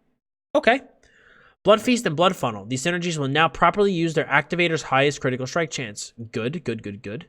Bone Shield. Increase the base cost to 4320 from 3780, but applies the 15% stamina cost reduction it was missing, which will take the cost of 3672. Bone Shield will now properly rank 1.1% shield size. Spiked Bone Shield. This ability's damage return can no longer self-perpetuate with other damage return procs. It will no longer remove the attack from sneak attacks before finishing the attack. Increase the damage return to 60% from 33% to put it in better line with the other morph. So basically, it's just they buffed this to be more in line with the other morph. That's like the big thing here. Nor will it self-perpetuate with other damage return procs. Bone Surge. This ability will now rank up in 1.1% shield size rather than reducing its cost. Okay, good. So we're going to get bigger shields with Bone Surge. Bone Wall and Spinal Surge, the synergies, will now affect 6 allies up from 4, which that's pretty cool. Reduce the size of the shields to 30% of the synergizer's max health from 50%. Okay, so more allies, but smaller shields. Inner Fire. Reduce the cost of this ability and its morphs to 2,700 from 4,000, about. And increase the chance of applying this energy to 50% from 25% for this in the Inner Beast morph. Inner Beast, this morph now also causes your target to take 5% more damage from you while the taunt persists, and added the stamina cost reduction to this morph. I'm glad to see the stamina cost reduction to this morph, but I don't think the 5% more damage is really a huge deal. Could be interesting for PvP, you know, make somebody take 5% more damage from you, but from a PvE perspective, I don't think that really is the biggest thing. Inner Rage, this morph now guarantees the synergy instead of increasing the chance. Okay, that's cool. Necrotic Orb. Oh boy. Oh boy, though a trigger point. Reduces the base cost of this ability and morphs to 3780 from 4590. Reduce the damage per tick of this ability and this aura morph by approximately 13%, but it can now deal damage every half second instead of every second. You can only have one orb active at a time. Decrease the speed to 2 meters per second from 3 meters per second to help it deal damage or heal targets more reliably as the orb passes through them. I will get back to this in a second, don't worry. Reduce the healing per tick of this ability, it's morphs by 13%, and fix an issue where the allies affected by the heal from this ability were unable to take damage from necrotic or mystic orbs from some other player. So this is just kind of, again, hot and dot standards. The synergy now has a 1 second delay on activation. It reduces the damage of the dot by approximately 11%. Okay, so that's everything with orb. Okay, so 1 orb active at a time. Dude, that is shit in my opinion. You are gonna now have tanks and tanks and damage dealers fighting over orbs, and then, you know, if you also kind of take into account the huge increases to a lot of like the spell costs and the cost that we're seeing to a lot of our skills, I think sustain might be a little bit of a trouble point if this sticks in.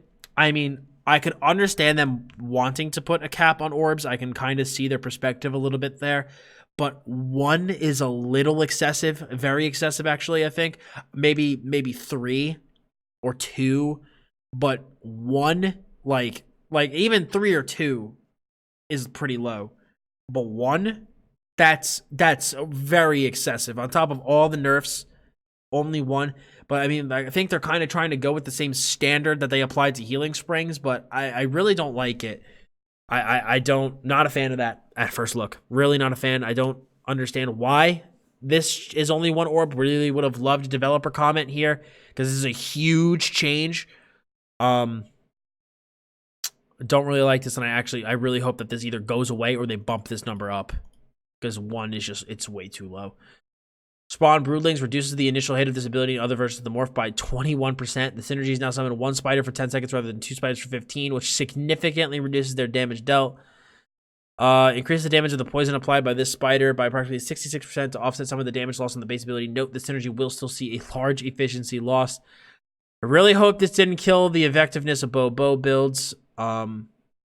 So we'll see. We'll see. Trapping Webs reduce the cost of this ability in sport by 15% since they were missing the standard. These abilities will now deal an initial hit damage when they land at their target, resulting in approximately 75% damage increase for the caster. Fixed many issues where part of this ability would fail if the caster was silenced. I just hope that the synergy still, because I like the fact that Bow now has a place in Trials, and I hope that this doesn't change that. Alliance War, Assault, Caltrops, reduce the base cost to 29.84 from 35.10. Increase the snare potency to 50% from 30%. Reduce this damage per tick by 60% and decrease the damage to 10 seconds from 12. This change applies to all morphs. Caltrops now ranks up 1.1% damage per rank rather than reducing the cost. Anti-Cavalry Caltrops decrease the base duration to 12 seconds, which ranks up to 15.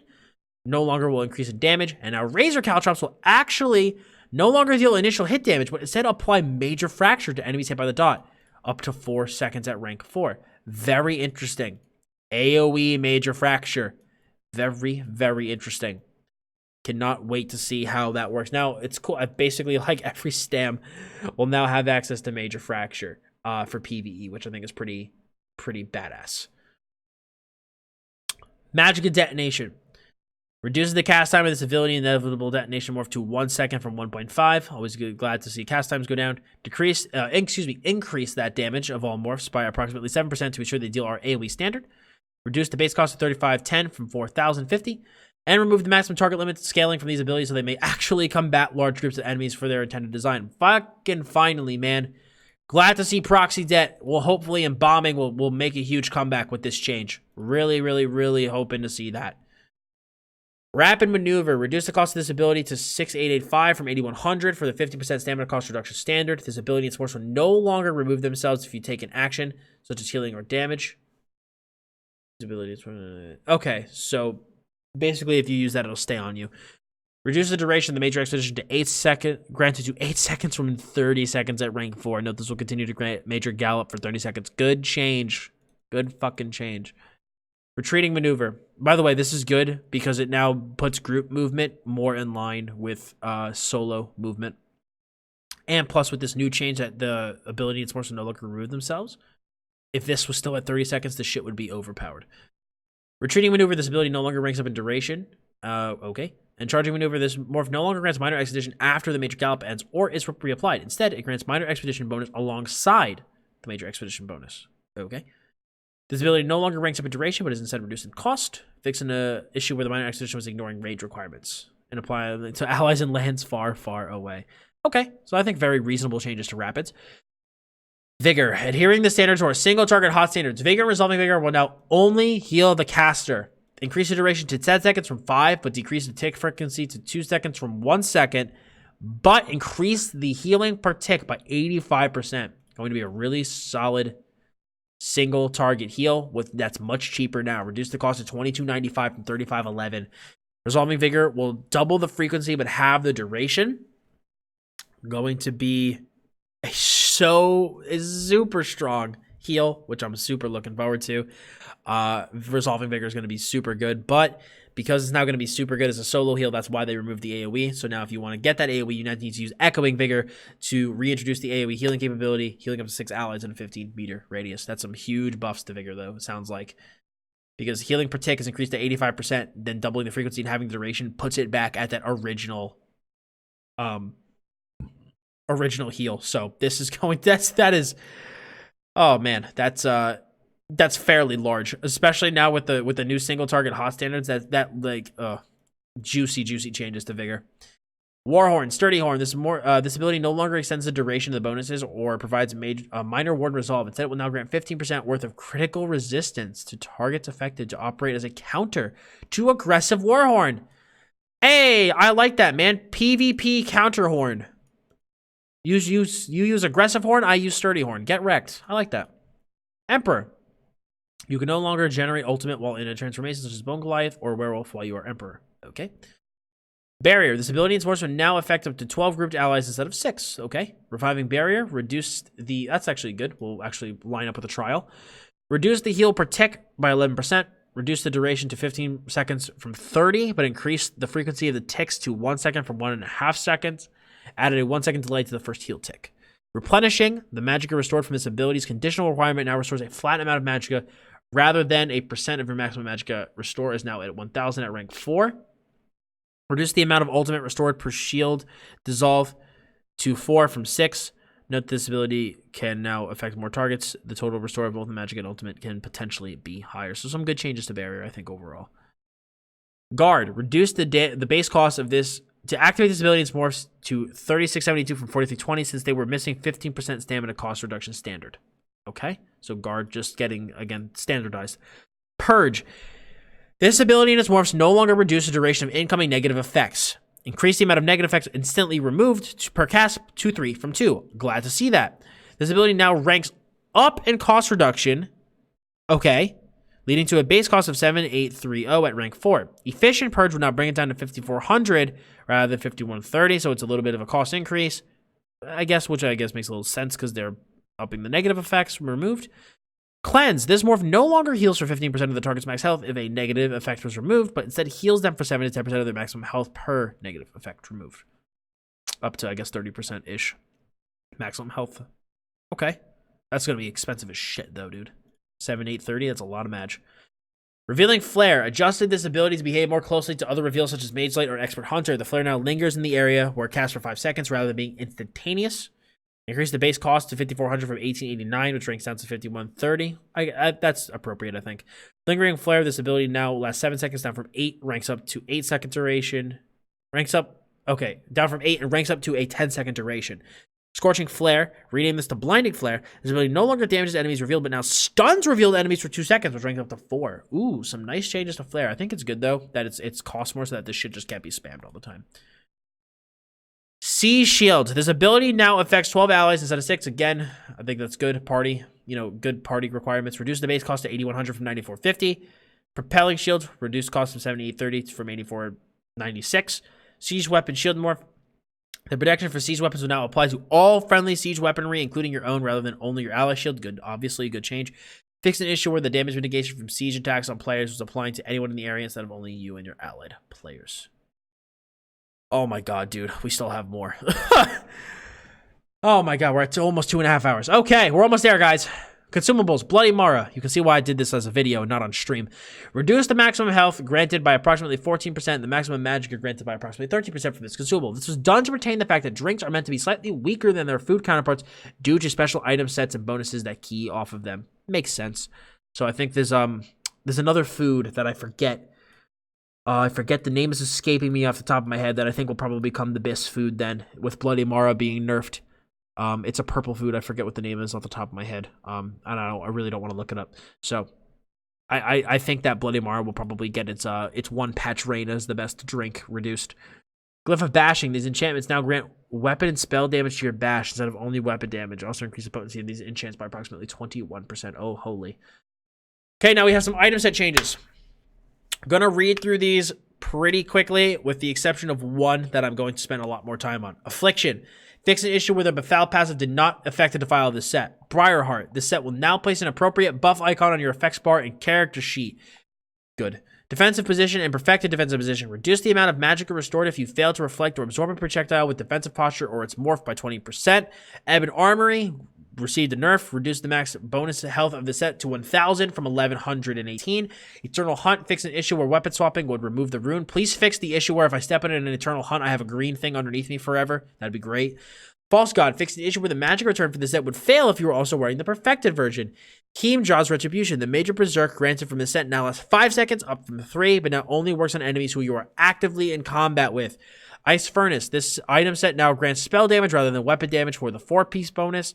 Krogs. The area of effect for this ability will now properly update when fighting dragons. Kind's Kiss. Fix an issue where the heal from this could crit. Merciless Charge. Increase the amount of ticks this weapon grants by 1, resulting in approximately 20% damage increase. This effect can trigger off of each of Stampede's area of effect. Pillar of Nirn. Increase the damage of the bleed by 25%, resulting in a 20% damage increase of the entire set. Plague Doctor. Reduced the maximum health of the set to 3k from 4k. That's pretty big. Since this set has no additional requirements to justify an increase in stat density. Quick Serpent. Fix an issue where the stamina return from this set would fail if you're also wearing Vicious Serpent. Roar of Alkosh. The area of effect for this ability will now properly update when fighting dragons. Savage Werewolf. This set will now tick once every 4 seconds instead of once every 2 seconds for 6 seconds, resulting in 1 additional tick. Sentinel of Rugams. This Dwemer spider spawned from the set will now always spawn on the target who is proc this summon rather than only on the caster. The spider is also now immobile and will no longer move once it has begun channeling its heal. Red Mountain. Fix an issue where if the set gains a killing blow, it would not grab a new target in the area. Stinging Slashes. Increase the damage bonus to 1,600 per tick, up from 1,350. Thunderous Volley. Increase the damage bonus of this set to be nearly double the original value, since Volley and its morphs now only tick once every second instead of every half second. The values are now slightly less than double since they are now on prettier numbers.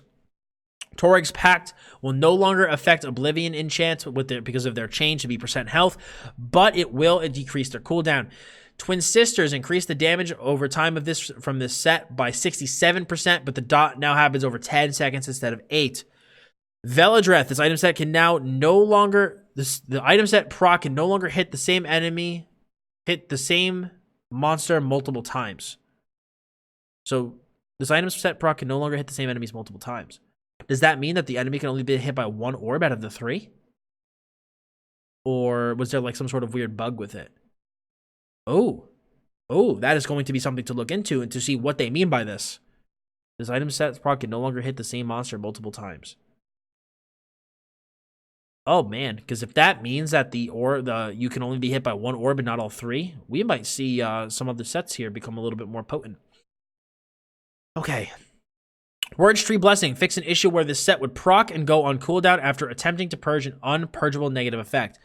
The big one, Warrior's Fury. This set now procs off of taking any damage rather than only critical damage.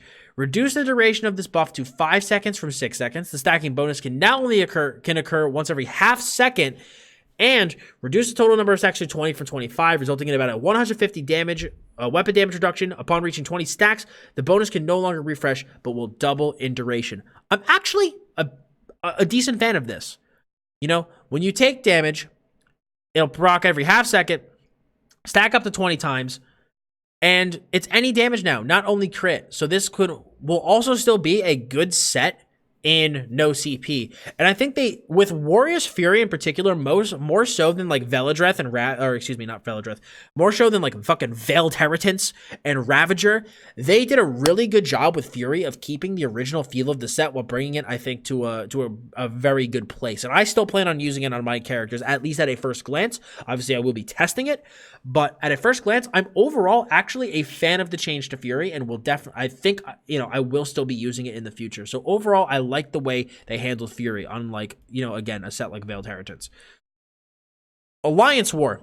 In an effort to decrease the amount of times you end up stuck in combat in Cyrodiil, all ranged guards have undergone sweeping changes to their awareness and aggro behavior. Pure melee guards are not affected by the change, nor are the rules of engagement for pure PvP in combat rules regarding group mates. I really hope this actually reduces the stuck in combat problems, because this has become such a problem for Cyrodiil. I really hope this actually works on being fixed. Cyrodiil mage guards will now attempt to cast their area-based abilities when initializing combat instead of their lightning strike. Okay. Still, I really hope that this does actually decrease the amount of times we are stuck in combat, because that's so freaking aggravating. That it was already horse riding simulator, and now it's walking simulator. So hopefully that is changed. Battlegrounds. All correct is an alternate layout for capture the flag, chaos ball, and deathmatch. While in your starting area, your character will receive a damage boost that lasts for a few moments after jumping out of your respawn location. Okay, so I guess that'll help prevent spawn camping. Asteria's Outpost now has an alternate layout for chaos ball and deathmatch. Mounting is disabled in this alternate layout, while in the lower portion of any starting location in this version, your healing received is cut by 50%. Okay. Volendrung. Decrease the damage per hit from Volendrung's Sundering Swing to 10k from 12k. Volendrung now has a proper icon and message into death recap. Whew. Okay. That, I think, is most of the stuff. The rest of this is bug fixes, housing, quests, general UI fixes and shit that we don't really care about. Oh my god, dude. Whew! Look at my scroll bar on the right side, man. 2.5 hours to go over these patch notes. Okay, so as you can tell, there was a lot to go over. I didn't even think this video was going to be this long, and I'm actually super glad I did this instead of doing this on stream. Again, there's a lot of stuff in here that's good. There's a lot of stuff in here that's bad.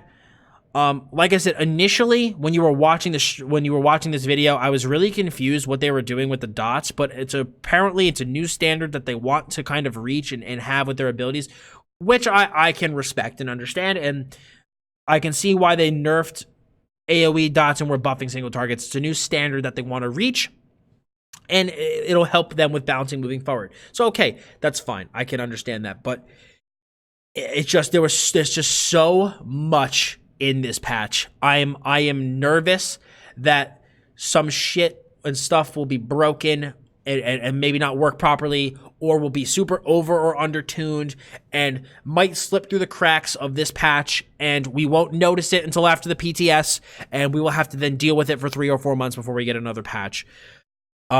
So for that reason, I am a little concerned about this PTS. There's so much information. Like my throat is sore from going over all this. There was so much info, but again, there's a lot of good. There's a lot of good in the notes, and there's also, I think, some stuff I do disagree with.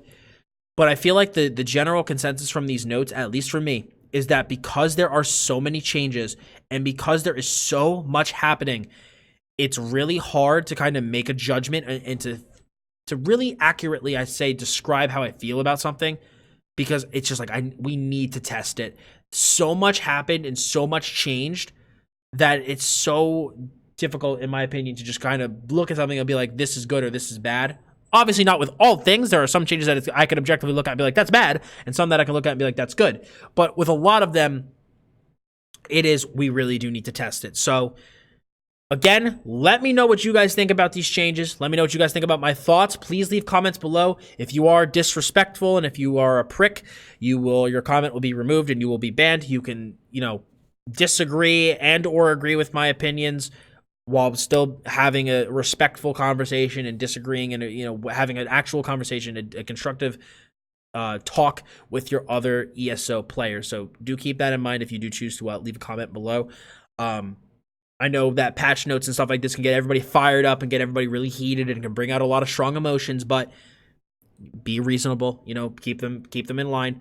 But overall, like I said, there's a lot of good for me. Like overall, I feel pretty good about the patch overall, but like my biggest hesitation is there are a couple things in there, like again, orbs, healing springs. There's a lot of stuff in there that I'm like, I really don't like. But for me, it's like I overall feel okay about a lot of stuff, but at the same time, I also don't know how to feel about a lot of stuff. Again, primarily like the shield, like the one-handed shield skill line and like the resto staff skill line, because I feel like this stuff just needs to be tested before I can really make a concrete judgment on how I truly feel about the changes. I don't know if you guys agree or disagree with me on that, but that is my personal stance. But still, I hope you guys enjoyed this video. Please leave a comment below letting me know what you guys think about this patch and all the changes that came along with it. If you guys sat through this full video, I very much appreciate you listening to me and my voice for 2 hours and 35 minutes. I hope you all enjoyed it. I will, again, if you guys like the patch review, please hit that sub button, hit the bell to keep notifications on for great ESO content. And if you guys like the patch review, please leave a like. And again, any comments, feel free to leave those below. But that is my thought on the 5.1 ESO PTS notes. This is going to be an interesting PTS cycle for sure. And it'll be interesting to see where we are taken with Scalebreaker. So thank you all so much for stopping by today. I very much appreciate it. As always, I'm Dots Gaming, and I'll see you all in the next video.